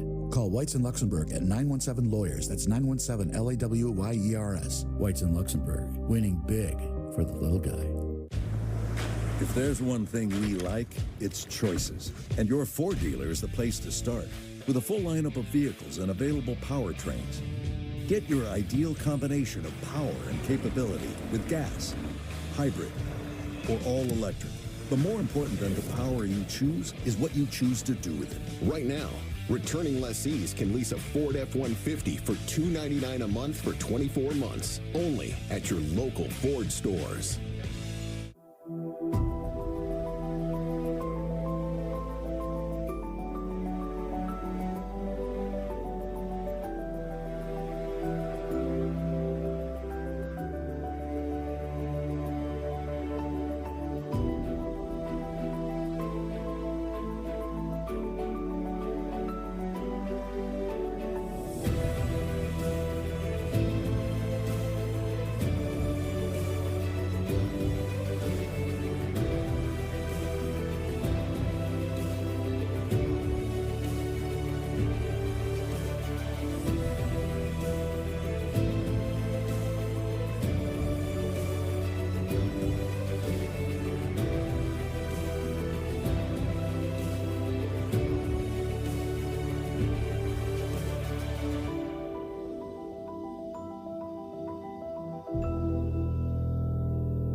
The official wing of watching football.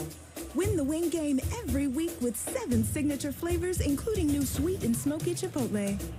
We don't make sense, we make chicken. Love that chicken from Popeyes. Is it possible to be more capable and more practical? Be able to perform here and here. Make a statement while barely making a sound. And command the road, as well as what lies ahead. How we get there matters. Get exceptional offers at your local Audi dealer.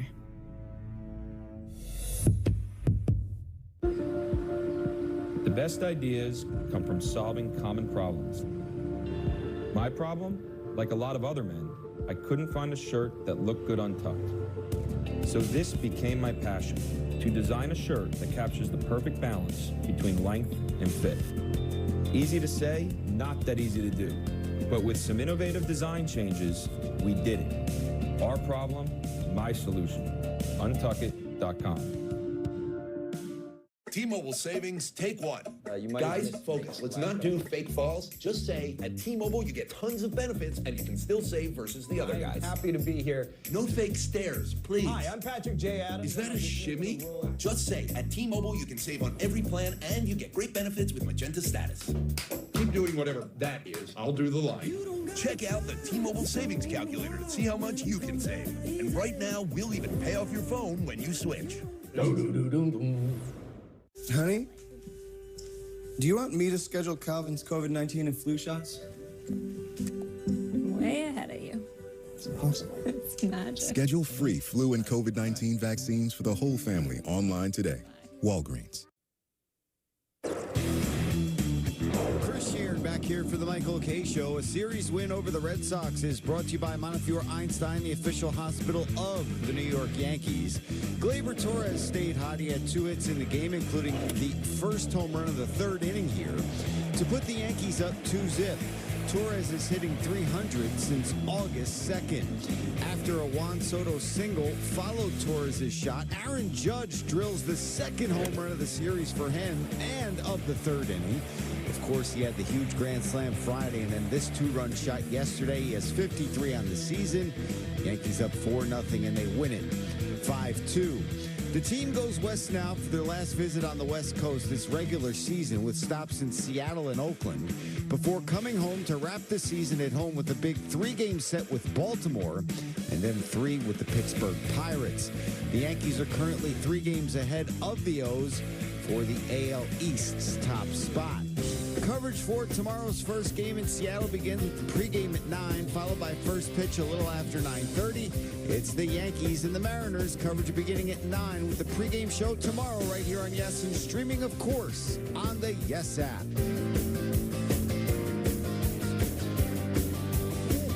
Brought to you by the New York Mets. See the Mets take on the Nationals and the Phillies tonight through the 22nd. Be there Wednesday the 18th when the first 15,000 fans receive a reversible hoodie presented by Citi. And on Saturday the 21st, all fans receive a fan appreciation beanie presented by Guardian. Plus, a pregame block party with ballpark fare, giveaways, and entertainment starting at 1:10 p.m. outside Citi Field. Visit Mets.com/tickets. We talked about this earlier. MRI on the back of Lindor, nothing exceptional found. He said he's going to be out either 2 to 3 or what was it, 3 to 5 days. I don't know how he broke it down like that, but he said he will play before the end of the season. And you hope that there's not a recurrence, but what a terrible time for this injury to happen. He's been brilliant, and he gets hurt right in the middle of the Philly series. Mets lose 2 out of 3, and the Yankees take 3 out of 4 from the Red Sox and 5 out of 7 on their homestand. Tomorrow they start a 6-game road trip, 3 in Seattle. Seattle needs every single game, and then 3 in Oakland. Then they'll come back home. They'll have 3 against the Orioles and 3 against the Pirates. That'll be the end of the regular season. Let's go to Brunel in South Soundbrook. Hey, guys, how you doing? Good. How are you? All right, Mike, I was a guy that stood up to Peter Frampton when he disrespected your girl. Yeah, I remember it. Love it. You remember that? You could tell that story later, but my question is, should Cole have pitched to Devers on Saturday or drilled him? What do you think? Well, he drilled him in the first, all right? So if you drill him again, it's going to be a bad look. But I will tell you this, Bruno, okay? I think that's how you pronounce your name. I thank you for the call. If you didn't want to pitch to him, you had to know how bad it would have looked to do what you just did. You had to know. I mean, it can't be that much in a bubble that you wouldn't realize that it would be a sign of weakness to do that. You know what Paul O'Neill said to me? He should have thrown 4 breaking balls in the dirt. Boom, he's walked. You just pitched around him. Just be pitching carefully. Right, but you throw up 4 fingers and make a dramatic motion to first base. You're screaming to everybody, I'm not pitching to this guy. Or you could have drilled him again. All of it would have been better than what you did. And if you did it with the 4 breaking balls in the dirt, right, they're not calling you names from the Red Sox dugout. And it wasn't nice names that they were calling him. It was euphemisms for coward. That's what they were screaming at him. And from that point on, he melted. That was not the way to do it. And I don't even care about the strategy they came up with, rather than coming up with a way to get the guy out. Because if it's the late innings and he has a chance to win the game, yeah, you should walk him, just the way they walk Aaron Judge. But no, I mean, that's not the time. Wasn't the time nor the place. Let's go to Rush in New Jersey. Rush. Hey, how's it going, guys? Good. What's up? All right, I was earlier. You were talking about Aaron Rodgers, how we might have 1, maybe 2 years left with Aaron. Right. But who cares? We just buy another quarterback, just like the Rams did with Matthew Stafford. We got Uncle Woody's money, so we just get another one. All right, that's a great opinion. Thank you for the call. But you know, the Rams sent Jared Goff over. You don't just buy quarterbacks. Don't address it, Mike. When you get to that level of stupidity, you move on. I mean, listen, there is a world in which in which they don't end this whole thing when Rodgers retires. Oh, but no, they've gone 50. The strategy was, let's go 50 years without having a quarterback. Well, I don't know if that was the strategy. And then we'll buy a quarterback, and then we'll just buy them forever. No, that's not the strategy. But you do hope that they'll be able to find something after this. Well, I see. That's the better point, right? Is to say, all right, maybe they'll be able to pivot, and you don't have to have the first overall pick to be able to make it work. We can draft one, we can try to find a free agent, but just buy another. You know, he mentioned Stafford, which was a trade, but these quarterbacks don't become available all the time. Thanks for the call. It was fun. Let's go to Mark in Orlando. Mark. Hey, guys. Thanks for taking my call. How's it going? Good. How are you? Hey, Michael, I was tuning in last week. I heard about the vertigo situation. I hope you're doing better with that. It had gotten better, and then it hit me again on Saturday night, but now it's gotten better again, so I don't know what's going on. But thank you. Because what I recall about it, back in the 80s or 90s, there was a ball player named Nick Osafsky who had to retire because of that, so that was my concern about that. Yeah, I mean, sometimes it could last a long time. Yeah, so my call about Garrett Cole, you know, the expression, the power of positive thinking, do you think this could have an opposite effect where the positive and negative thinking now there's like a chink in his armor where he has doubt about himself? I don't think he should. I think that what he's going to have to deal with from now on, you know, a guy like Kevin Youkilis, who I respect, he said this is going to follow him the rest of his career. That's what's going to be shouted from dugouts from now on. It just is. So I think he's a strong-minded individual. He's very smart, very cerebral. Yeah, he'll work around it. But you have to, what you can't have is, Michael, some sort of similar situation present itself. Right. And then in that moment, let's say he gets absolutely shelled again. You know, this game is just so mental that you just have to be careful. He needs to have a great bounce-back outing after this. Tom in upstate New York. Tom. Hello. Hello, Tom. Michael, Don, and Peter. Hello. Yeah, I just wanted to get your take on the hit that Malik Neighbors had. I think it was in the first half. Anyway, the man came all the way across the field, and to me it looked like a malicious hit, head-to-head. And I just wanted to get your take on that. Thank you. It was close. To me, it was close. It was a really hard hit. I don't know if it was intentionally head-to-head. It was certainly intentionally teaching a rookie a lesson kind of hit.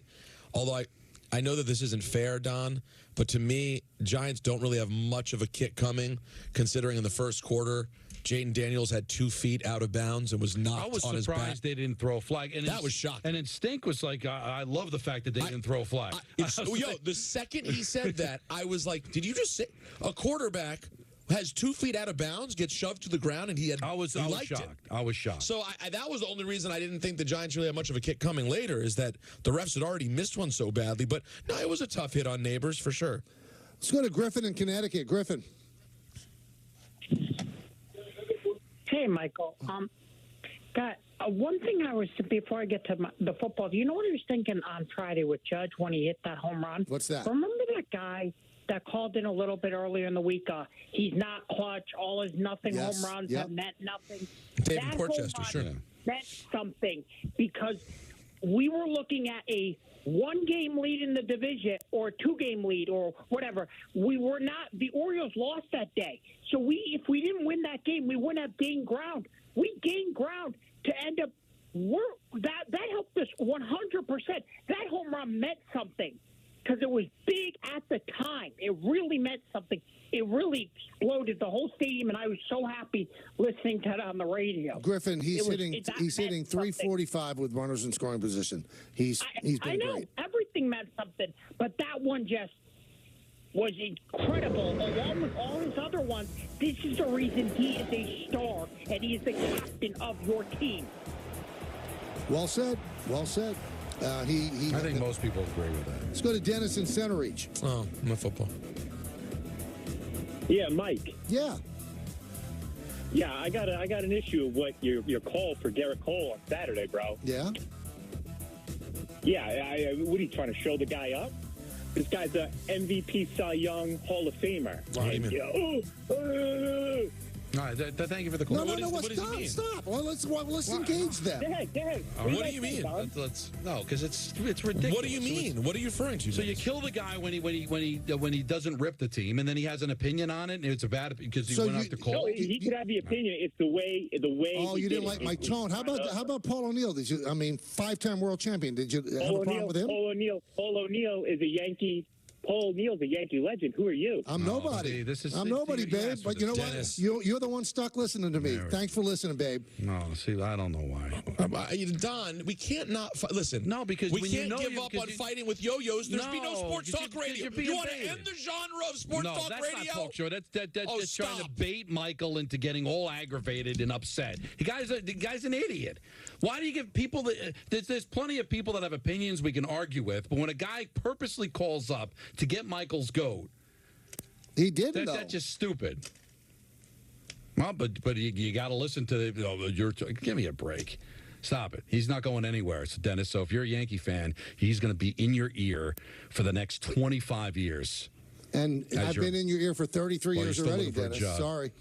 Let's go to, you know what? Let's not do anything. Let's take a break because we have the NFL yesterday coming up. Are you kidding me? Yeah. So that's going to be important. But first, some things from Don.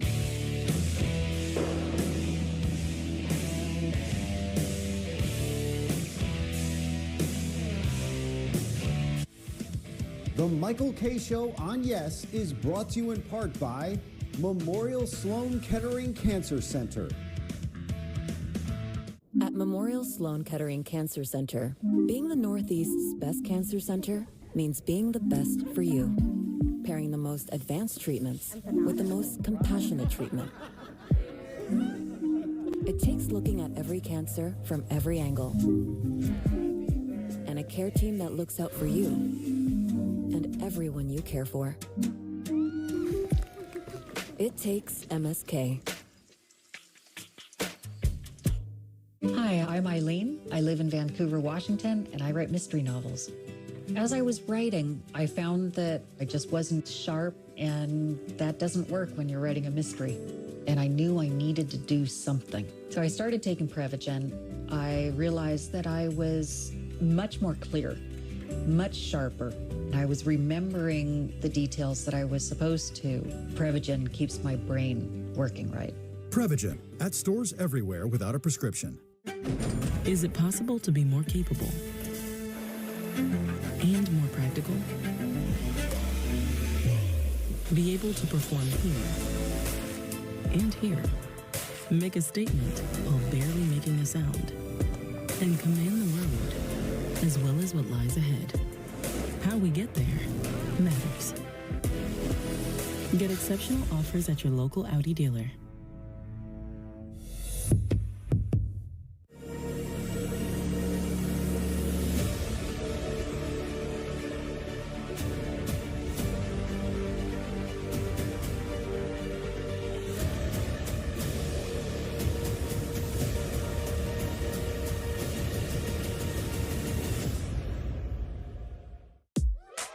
teachers are dynamic leaders, shaping a new generation. Innovating how they teach to prepare students for our fast-changing world. Achieving this takes skill and expertise. They're tireless explorers, creatively discovering a universe of solutions. Telling stories, experimenting, inspiring, mentoring, connecting cultures, and connecting with each other. Leading by example. Experience the unique joy of helping students thrive. Teaching is a journey that shapes lives. Are you ready? Explore teaching at teach.org. What if I told you the next great hybrid technology wasn't for a new car or a computer chip, but it was for the best ribeye every time. Hexclad's hybrid cookware gives you the performance of stainless steel, the durability of cast iron, and the convenience of non-stick. Welcome to the hybrid revolution. Welcome to Hexclad. Popeye's wings are the official wing of watching football. Win the wing game every week with 7 signature flavors, including new sweet and smoky chipotle. We don't make sense. We make chicken. Love that chicken from Popeyes. You don't need the same Duracell batteries that help power Williams Racing. Until you do. Duracell is a proud partner of Williams Racing. If there's one thing we like, it's choices. And your Ford dealer is the place to start. With a full lineup of vehicles and available powertrains. Get your ideal combination of power and capability with gas, hybrid, or all electric. But more important than the power you choose is what you choose to do with it. Right now, lease a Ford Explorer for $369 a month for 36 months, only at your local Ford stores. All right, boys, who we betting on?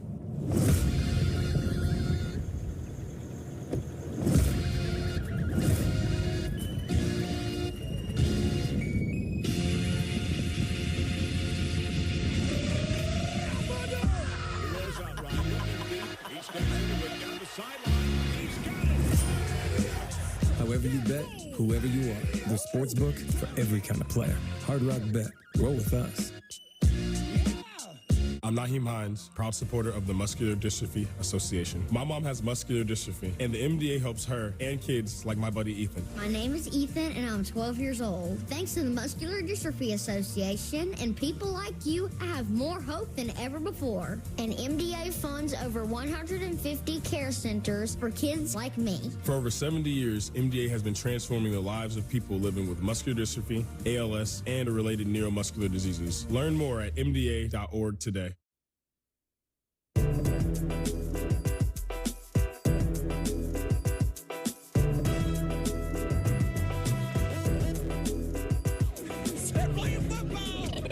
The NFL yesterday.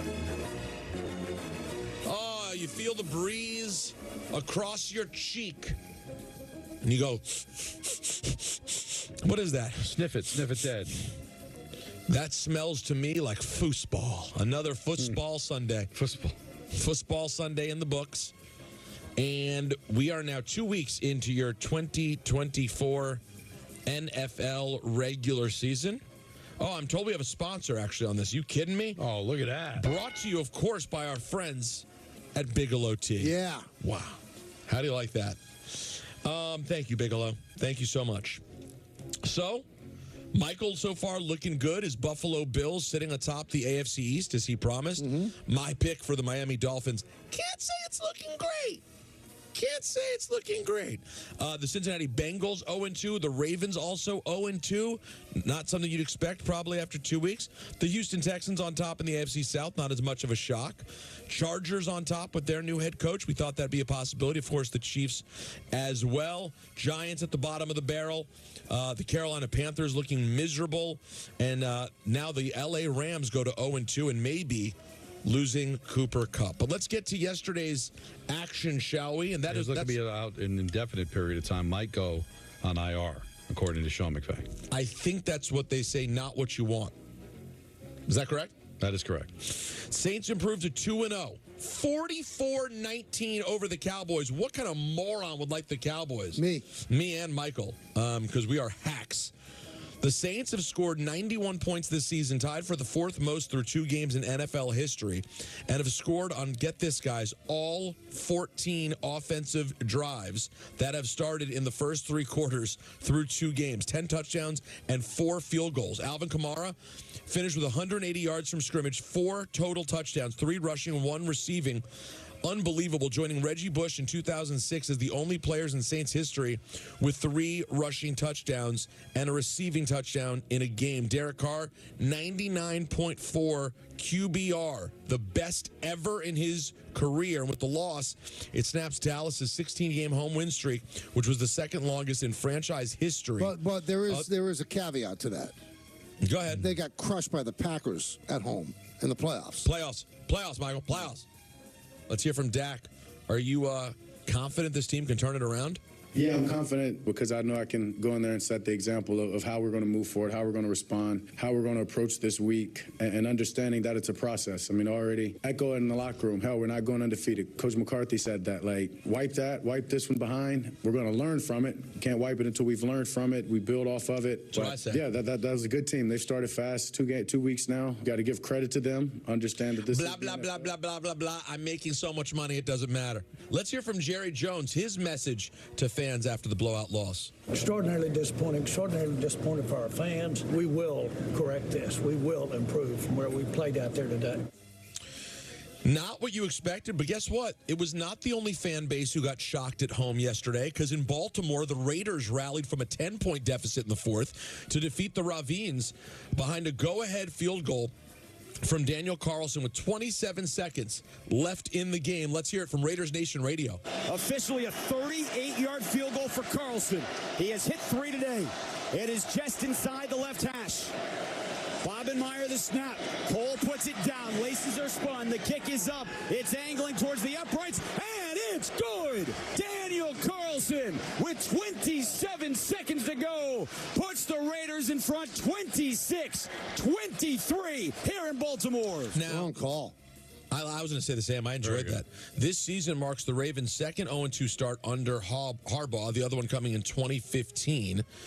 Lamar Jackson becomes the first reigning MVP QB to start a season 0-2 since Kurt Warner in 2002. And this marked Baltimore's 4th loss after holding a double-digit lead in the 4th quarter since the start of 2019. That might be the most troubling. The other stats are cute and interesting. That one's actually interesting and problematic. I saw some Raven fans online already talking about, you know what? One Super Bowl was a long time ago. It didn't keep Brian Billick employed forever. Does it keep John Harbaugh employed forever? Here's Lamar Jackson on the offensive struggles. I'm definitely going to talk to my guys, though, because we got to find our mojo. You know, we got to find and do what we do, because that's not us at all. Tough. You think they'll pull out? Do you think the Ravens will end up being Raven-like by the time it's all said and done? Yes. Well, they benefit from the fact that Cincinnati's also 0-2. So unless you're telling me that Pittsburgh's going to win the division, I think they're helped out by the fact that their stiffest competition in the division is also 0-2. Well, here's a tough thing for the Ravens. Schedule not so helpful. Must-see TV next Sunday. You can only imagine Tom Brady will be calling the Cowboys for the 3rd time in a row. Cowboys-Ravens, 4:25 next Friday. Something has to give in Dallas. Then they're home against the Bills. They're at the Bengals before being home against the Commanders. So a tough few games here for the Ravens after the 0-2 start. Let's go out to Arrowhead, shall we? Patrick Mahomes and the Chiefs squeak out a 26-25 win over their modern-day rival, I'd say, the Cincinnati Bengals, with a 51-game-winning field goal by good old Harrison Butker as time expired. Let's hear the call from 106.5 The Wolf. A 51-yarder officially to try to win it by Butker. 25-23 Cincinnati. Placement is down. Butker's kick, leg through. It is high enough, and it is skies. Good! Kansas City! Harrison Butker, another clutch kick against the Bengals. And the Chiefs win it at the buzzer, 26-25. Here's how good he is, Peter. They're playing for the 51-yard field goal, just to make sure it's the middle of the field. Like, they didn't seem all that interested in getting more yards. Well, how about this? They just know that he's going to nail it. I don't know if you saw the end of the Ravens-Raiders game. Guys, they were trying to get within 70 for Tucker. I thought my TV was broken. They said in pregame, Justin Tucker had hit from 76 yards. Yeah, he's amazing. So they obviously weren't able to get that done. However, Kansas City does. Now, Mahomes failed on a 4th and 16 in their own territory, but the Bengals were flagged for defensive pass interference. And the right call. And that's the thing.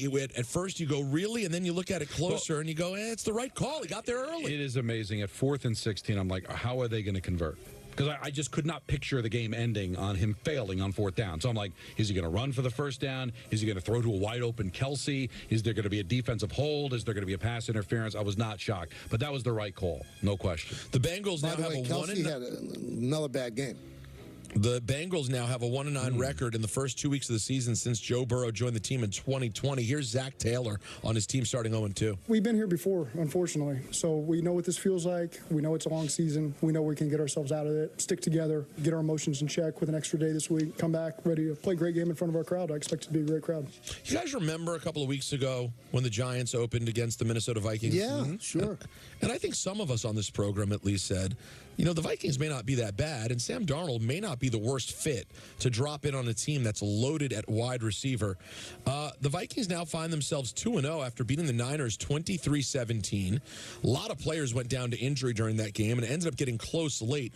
But clearly, the play of the day from KFAN in Minnesota. 2nd and 9 for the Vikings from their own 3. Darnold under center. Play action to Jones. Back to pass. Bosa picked up. Deep shot. Jefferson. Yes! Caught at the 50. Heads left to the 40. Cuts back to the 25. Heads to the right. He's trying to outrun the Niners. To the 5. Touchdown! A 97-yard touchdown! Great call. Sam Darnold, 17-26, 268, 2 touchdowns and a pick. Consecutive games with multiple passing touchdowns for the first time since week 14 and 15 of 2019 with the Jets. Man, the 97-yard TD to Jefferson, unbelievable. And there's something about playing with the best receiver in football, guys. It will improve a quarterback. There are receivers who are good and need a quarterback to show they're good, and then there are guys at that level where it seems like no matter who the quarterback is, they are going to be great. That is Justin Jefferson. And here is Kevin O'Connell in the postgame praising his quarterback. Sam Darnold against his former team, just the amount of work that goes into that position on your quarterback journey when everybody decides that you cannot play. We always believed in him, and felt awesome to watch him go do that thing. So I'm really proud of Sam Darnold. Imagine if Darnold ends up being great and J.J. McCarthy never gets a chance. Well, listen, I'm not saying he'll be great, but he could do well enough that it makes it tough. Weird moment in that game. It doesn't seem any of the injuries turned out to be severe, but within like 5 minutes, guys, Kittle went out on a cart. Turned out he just needed an IV. Bosa went down. Jefferson went down. Everyone seems to be all right. The Vikings win. And that is the NFL Yesterday, brought to you by Bigelow Tea, who encourage you to grab a mug and tea proudly. Unbelievable. Unbelievable. Such a good segment. So you hate the announcer lineup, but you love NFL Yesterday. Yeah, because this is pertinent. It's funny, Don, because to me, they're like perfectly symmetrical. They give me the same feeling on Friday and Monday. It's how you bookend the weekend, you see? Interesting. Love it. Hey, I talk for a living, and whether I'm in the studio or at the ballpark, I'm sure to have a couple big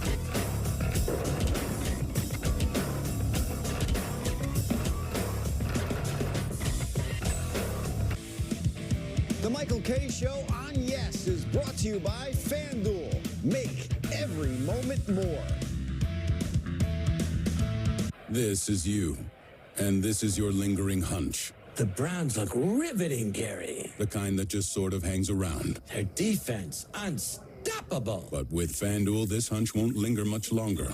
Because FanDuel's profit boosts every NFL game day will reward you when you're ready to act. Go Browns, Browns, Browns. So you won't let any hunch go to waste and make every moment more. All customers get a profit boost every NFL game day from FanDuel, America's #1 sportsbook. Is it possible to be more capable and more practical? Be able to perform here and here. Make a statement while barely making a sound.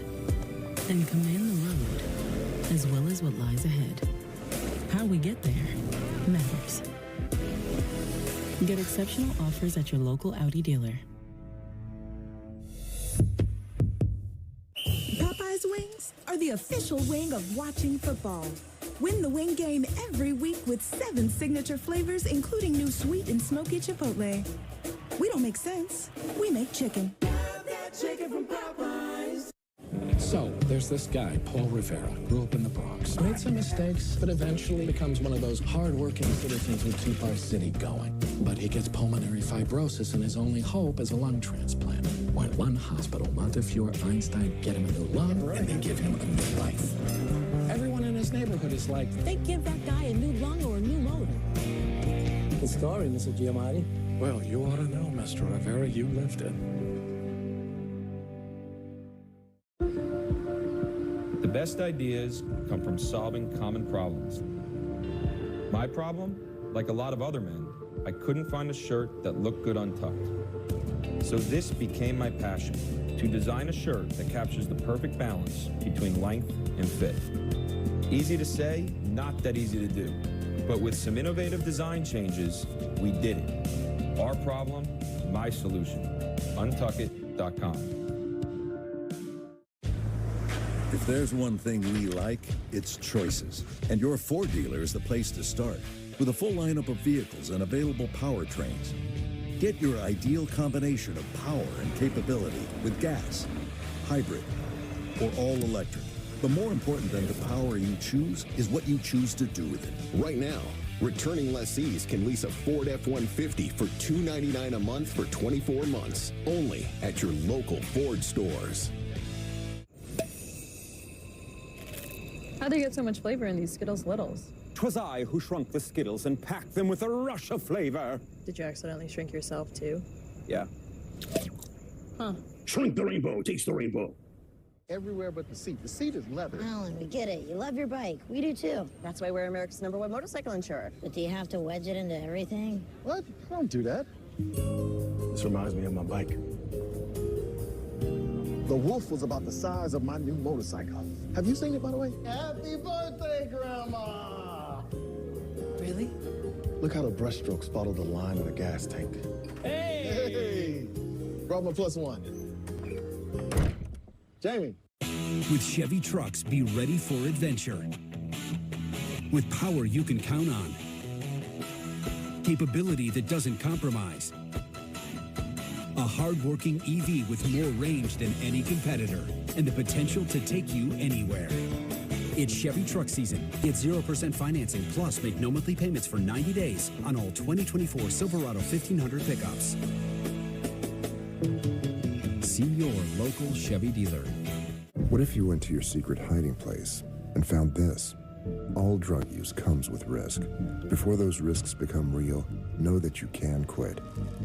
For help with drug use, call 1-800-662-HELP for free and confidential information and treatment referral.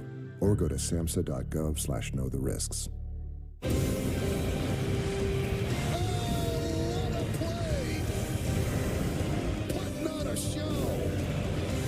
You are watching the Yes Network. Soaring into history.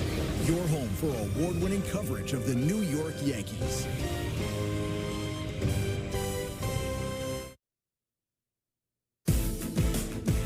Or between, so I'll take them wherever they come. Mets against the Nationals tonight. So the last 2 weeks of the regular season.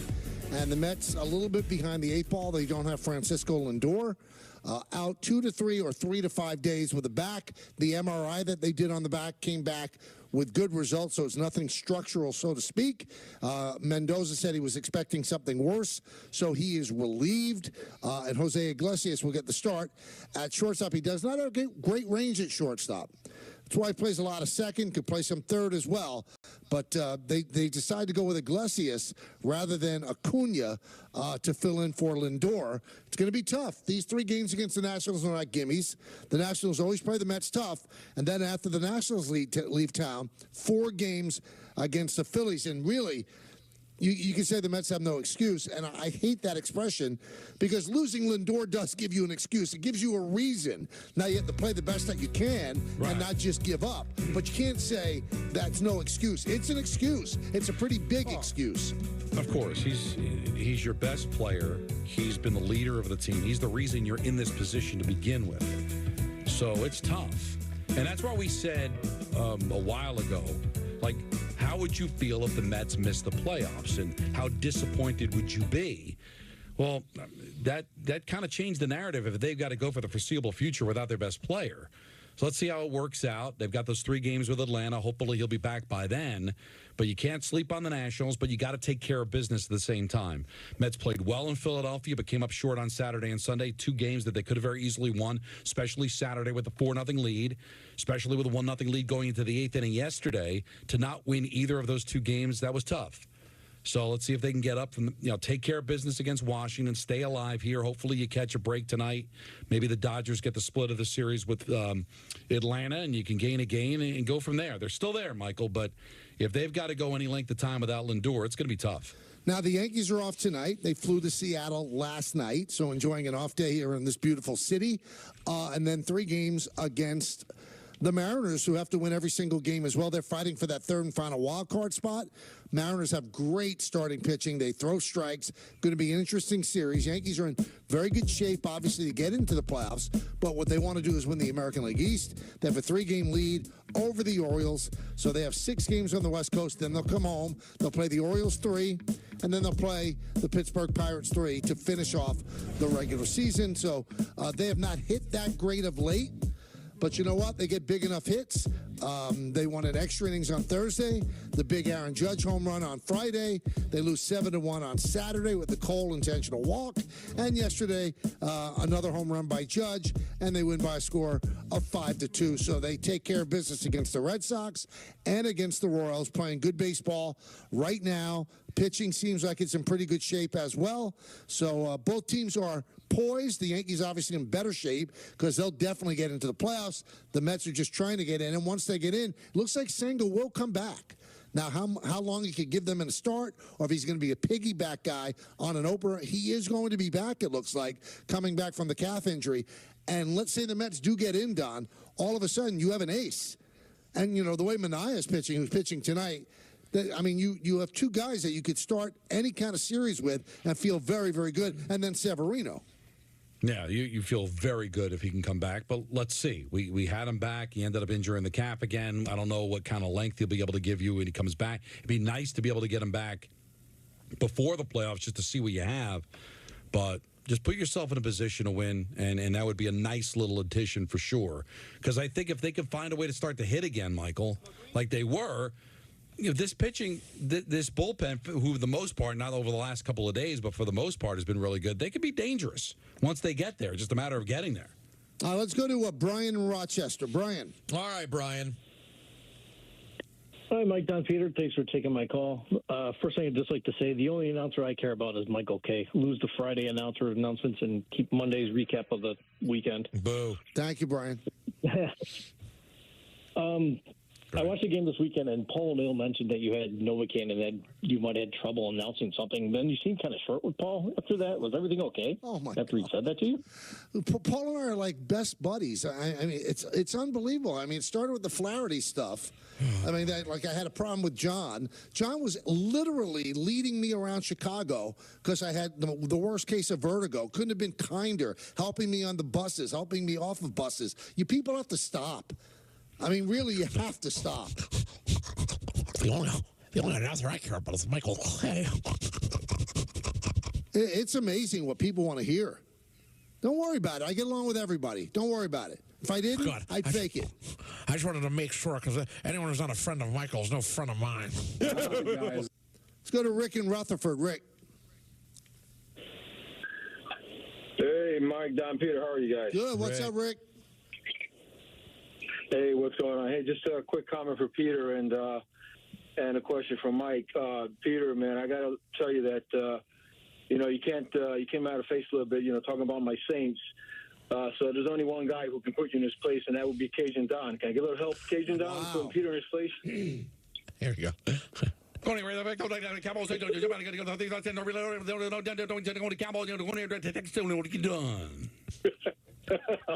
You know what? He's right. He's right. When he's right, he's right. And I'm sorry. You know what? The Saints are playing great ball, man. I can't fight it. Best team in football. Okay, here's the question: how many weeks does it take before it may already be happening, before the conversation in the local media in New Orleans becomes all about, oh my God, can we play in the Super Bowl in New Orleans? How about this? Let's see what happens with Philadelphia tonight. But could we be having a conversation of the two best teams in the NFC or in the NFC South? Hey, you know what? I liked Tampa against Detroit, and I just was gutless. Yeah, you went 0 for 3 again, right? Oh, it was really bad. Really so you're 0 for 6 for the first 2 weeks, right? Clown show! Clown show! Clown show! No, he's hoping for Michael. He wants to wear a clown suit. No, he's hoping he's Francisco Lindor. Or Aaron Judge. How so? Slow start. Right. Big finish. Yeah. That's how I generally roll. Yeah, but usually when you're defending a title, Don, you don't come out of the gate like this. It happens. No, not very. Yeah, it's called a hangover. It's all a hangover. You not heard of that? Come on, Mike. I don't drink that much, so. You never heard of it in sports? Let's go to Todd in Dix Hill. Todd? Hi, Todd. Hi, how are you? I had to get, now that everybody's calling about Peter and his announcer lineup, I love it. I love the announcer lineup. I really do. I appreciate, I listen to the radio. I appreciate it, and I'm a fan of it. I want to tell you that. I don't want to give you a full-on compliment, Peter, without telling you something else, though. It's very important to me, and that is the way you pronounce, or on purpose, you mispronounce intentionally the football teams when you do all of the different segments. And I find myself watching a game on a Sunday and not getting ravines out of my head. And I don't appreciate it. By the way, I know that it sounds funny, but I really like. It's annoying you. You talk all day. You talk all day, so I hear where it's coming from. It makes sense to me that you would do that. But the fact that I have to now hear bingoos, well, I don't know how you say it. Bangoos. It's not all of them. But there's bangoos, ravines. Detroit, or Don says Detroit. What's the other one? Oh, Seattle. Yeah. But that's it. It's not Buffalo. Okay. There's a lot, Don. So how was the meeting with Ballard and his loved one? Ballard.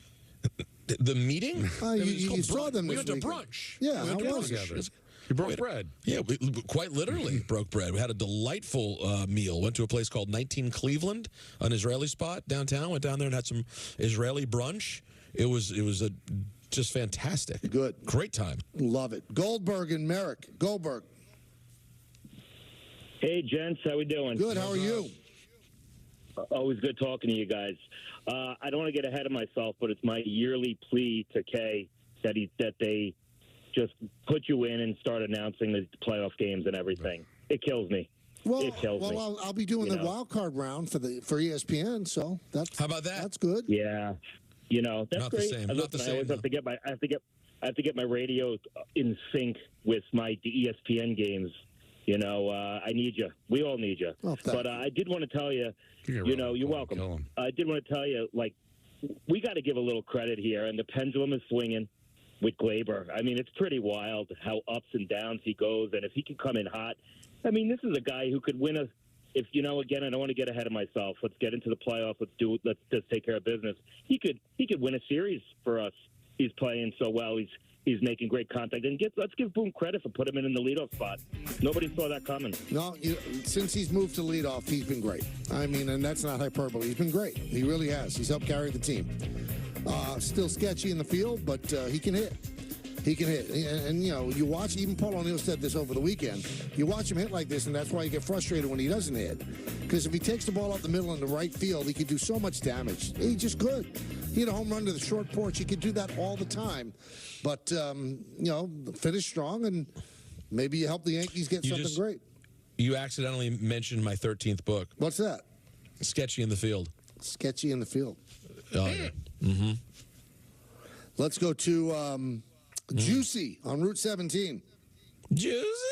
Hey, what's up, guys? I just want to chime in real quick. I know there's been a big change in the landscape about the radio station. Anyway, I use the app, right? And I have a car, and that car has Apple CarPlay. So when you go onto your CarPlay and you slide over on the tiles, the ESPN New York is actually there. But here's where it gets really interesting that no one wants to tell you. All right. Is that once you plug your phone in, or if you have wireless, once my car connects to my phone, the radio station starts playing organically on its own. So it's something that I feel hasn't really been discussed, like the technical data about it all. But it's very, very simple. It's very easy. My vehicle does not have HD radio. However, I am fortunate enough to have the app with the CarPlay. So please, everyone, the CarPlay. Scroll over, you'll have your messages and all that stuff. It's on like the third or second page usually. You click on the app, right? And then it says listen live. But here's where it's just incredible. It knows that you want to listen. And it automatically connects the next time you plug your phone in. Come on. Guys, I love you guys so much. When the change happened, I was scared, guys. But then I embraced it. The technology, it's here. It's around us. It's in the air. Don, Michael, Peter, I love you. Don, I'm a Devils guy. Don, can I ask you one personal question? Oh, no. Yes, go ahead. Don, I just need to know. Here we go. I love Bill Spalding. Did you throw your name into the hat? Yes or no? That's a very, very, very personal question. Yes, I did. What was the question? I missed it. Did I throw my hat in the ring for the Devil job? Oh, okay. And since he asked me a direct question, I'll answer it. Yes, I did. So that job's open now? No. Back in the day? Back in the day. Oh, yeah. I knew that. They beat me out fair and square. You don't know that. No one knows. I'm just saying we don't know. What do you think? Just saying we don't know. One man's fair is not square with it. That's all I'm saying. I just don't know. He does a wonderful job. Let's go to I'm very happy Jonathan with what I do. in L.A. Jonathan? Hi. Jonathan. Oh, is this Shannon Sharp? Hi, guys. My son wanted to copy me, so I said, go ahead and say it to the guys, but he's too shy. Okay. I hear you. Peter, you hit it right in the nose, man, on the Canelo fight. It went 12 rounds, went decision. It was a really good fight, man. I thought of you when it went decision. Damn, I should have followed Peter. Yeah, I should have followed myself. I did not put any money on that, and he scored the knockdown in the third round, ends up coasting. And I think Fortenbaugh got both right. I think he also told us that that Sean O'Malley would lose. He got that right as well. Yeah. Yeah, I guess pretty good. He's there for a reason. But Peter, I got to tell you why, man. Why did you give the Black Air Forces energy to Don? Don, do you know what the Black Air Forces mean? No. Okay. Is it good? Black Air Forces. I'm 34 years old, and I guess it's a trend. When you see somebody wearing Black Air Forces, that means that they're ready to get in a fight. If I see you in a supermarket, I want no part of Don. I don't want to tap him. I don't even want to ask him, hey, do you know what time is it? Yeah, come on, Peter, you know that. I didn't know that. I mean, honestly, my friend Frank from Supreme said, would the guys want these Supreme Air Force Ones? I said, I'm sure they would, because Don loves his new sneakers, and Michael loves anything free. So I offered them, and I said, which color do you want? And Don selected black. I'm not an Air Force One guy, so I didn't know the whole history of the Air Force One. So am I going to get in the fights now when I wear them? I don't think so. I do have to apologize, Don. I said that only NBA officials wear black ones. I forgot to add also people that make pizza. They also wear black sneakers. Is that true? Yeah. But Anthony Pusick is wearing black sneakers right now. He's also wearing black sneakers. First of all, Anthony's also wearing a Pusick. Nobody's ever questioned his sneaker game. Exactly. The Pusic's completely separate. Let's go to... go ahead. What? No, as I said, I don't get it. I'm done. Alan and Throgs Neck. All right, gentlemen. Mike, two Bronx boys here. Big Yankee fan, South Bronx. Go Buchanan, go Buchanan, go Buchanan, go Buchanan. Was that still a thing? Nobody even knows what that means anymore. Not anymore. Well, you guys all do, obviously. Is it I don't. What does that mean? What does it mean? Someone help me. Wasn't he a political candidate? Pat Buchanan? Yeah, Yes. that's a Pat Buchanan thing. That's a Pat... Hold on. Someone just pranked us and did a Pat Buchanan thing? You know what? You know what? That's good. You know what? It's a throwback. Pat's no longer with us, right? Is Pat no longer with us? I think Pat is no longer with us. I don't think. Well, that joke is no longer funny. Not that it ever was. Was it ever funny? That's a thing? Wow. Well, what should have been given away... I want some H. Ross Perot talk this time. Well, what really should have given it away... Buchanan's alive? Oh, he is. Okay, so... Apologies. Write him in. My apology. What really should have indicated that the call was going to go sideways. The slug for the call was the Yankees would win if Judge and Soto hit. And I'm like, okay, genius, thank you for the call. And then, but you know what? Remember, Don, never forget when Don said this the other day so appropriately right now. I think we are the official show of high. Yeah. Don't that forget. got a lot of traction over the weekend. A lot of people agreed. Yeah. I want to up it. I don't think it's 20%. I think it's 35. No. Paul in Brooklyn. Paul? Hello. Hey, guys. A big fan of the show, P1 since day one. I just wanted to say that the Jets did draft Jordan Travis, who was undefeated at Florida State last year. Okay. That is not nothing. They also And the only drafted reason Zach why Wilson with the second pick in the draft, so I'm not really going to lean on their quarterback acumen. That's true. You might be right, but I don't think your plan is, your fifth-round pick being your replacement. I'm not saying it can't happen, but... I only think he went fifth round because he got hurt, and he's going to miss the entire season. All right. I mean, you're not the only person to have that opinion, but we'll see. We will see. I don't know if that's their plan. I'm sure he's going to be thrown into the mix of guys that could replace him, but when exactly is that going to happen? Obviously not this year, and you're hoping not next year, but we'll see. It's not, guys, it's not impossible. Let's go to Mike in Orlando. Mike? Hey, guys. How you doing? Good. What's up?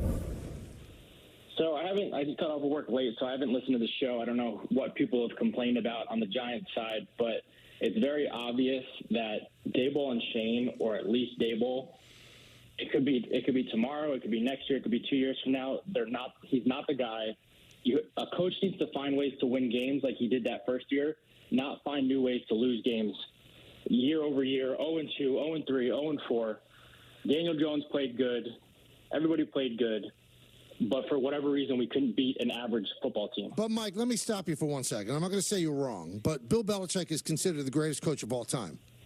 Got his backside smacked last year. Coaches need talent. There's not a lot of talent on the Giants. I don't think it's that bad of a team.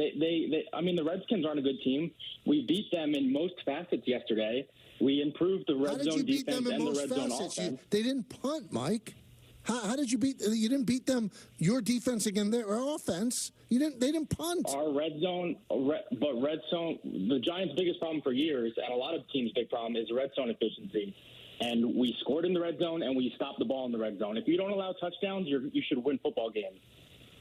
Yeah, but if you can't get off the field, though, Mike, you're not going to win football games. They were also helped out by four false starts by the Commanders' offense in those red zone stops. But listen, they should have won the game.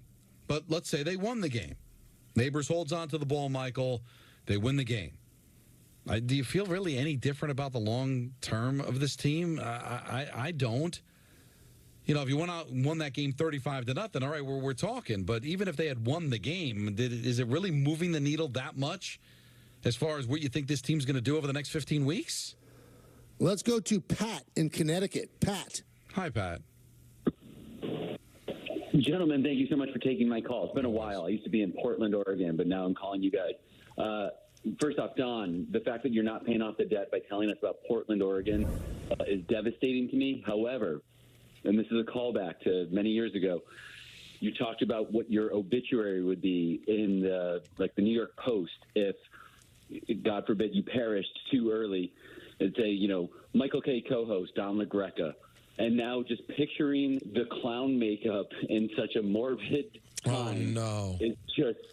It's so funny to me, thinking of you or Peter or Michael dying. And I hope it never happens. Wow, that is... However, hold on, you think that...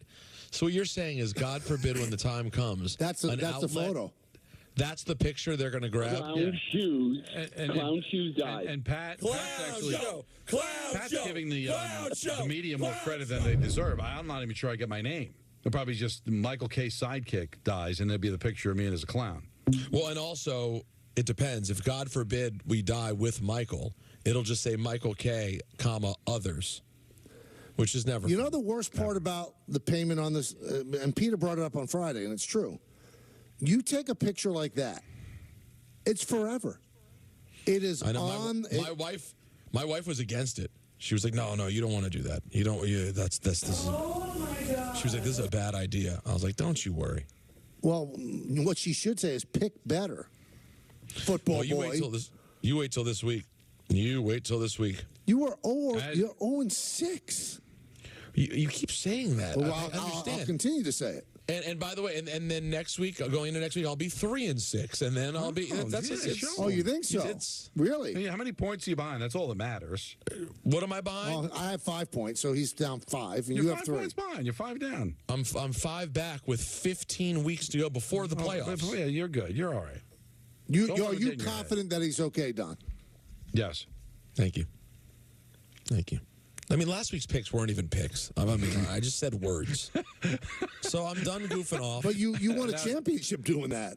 No, see, just because I don't play the same reindeer games you do, according to statistics, 7 times I don't do that. But I didn't have a good look at the teams that have been playing so far, and I made lazy picks. I've now gotten a really good look over 2 weeks. I feel better about who these teams are. I feel great about. You know what? I keep laughing. Keep laughing. Michael, it'll go from this. I want you to know, it's going to start out as this, Michael, and you're going to end up as this. Clown show. I really think I want you to lose the most, because I think you'll look hideous as a clown. Me? Yeah. Oh, no, you will be the worst. You will be the ugliest clown. Anyway, Met Baseball coming up. Your 10th book. The most hideous clown. Enjoy Met Baseball. Talk to you tomorrow. See you. That's a wrap on the show for today. Coming up next, Yankees Classics. For all of us here at the Michael K. Show, this is Chris Sheeran saying have a great night. We'll see you again tomorrow at 3 o'clock.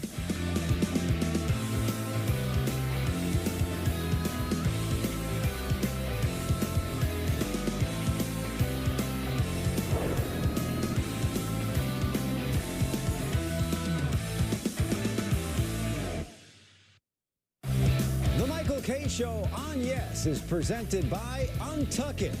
Shirts designed to be worn untucked. Shop now at untuckit.com.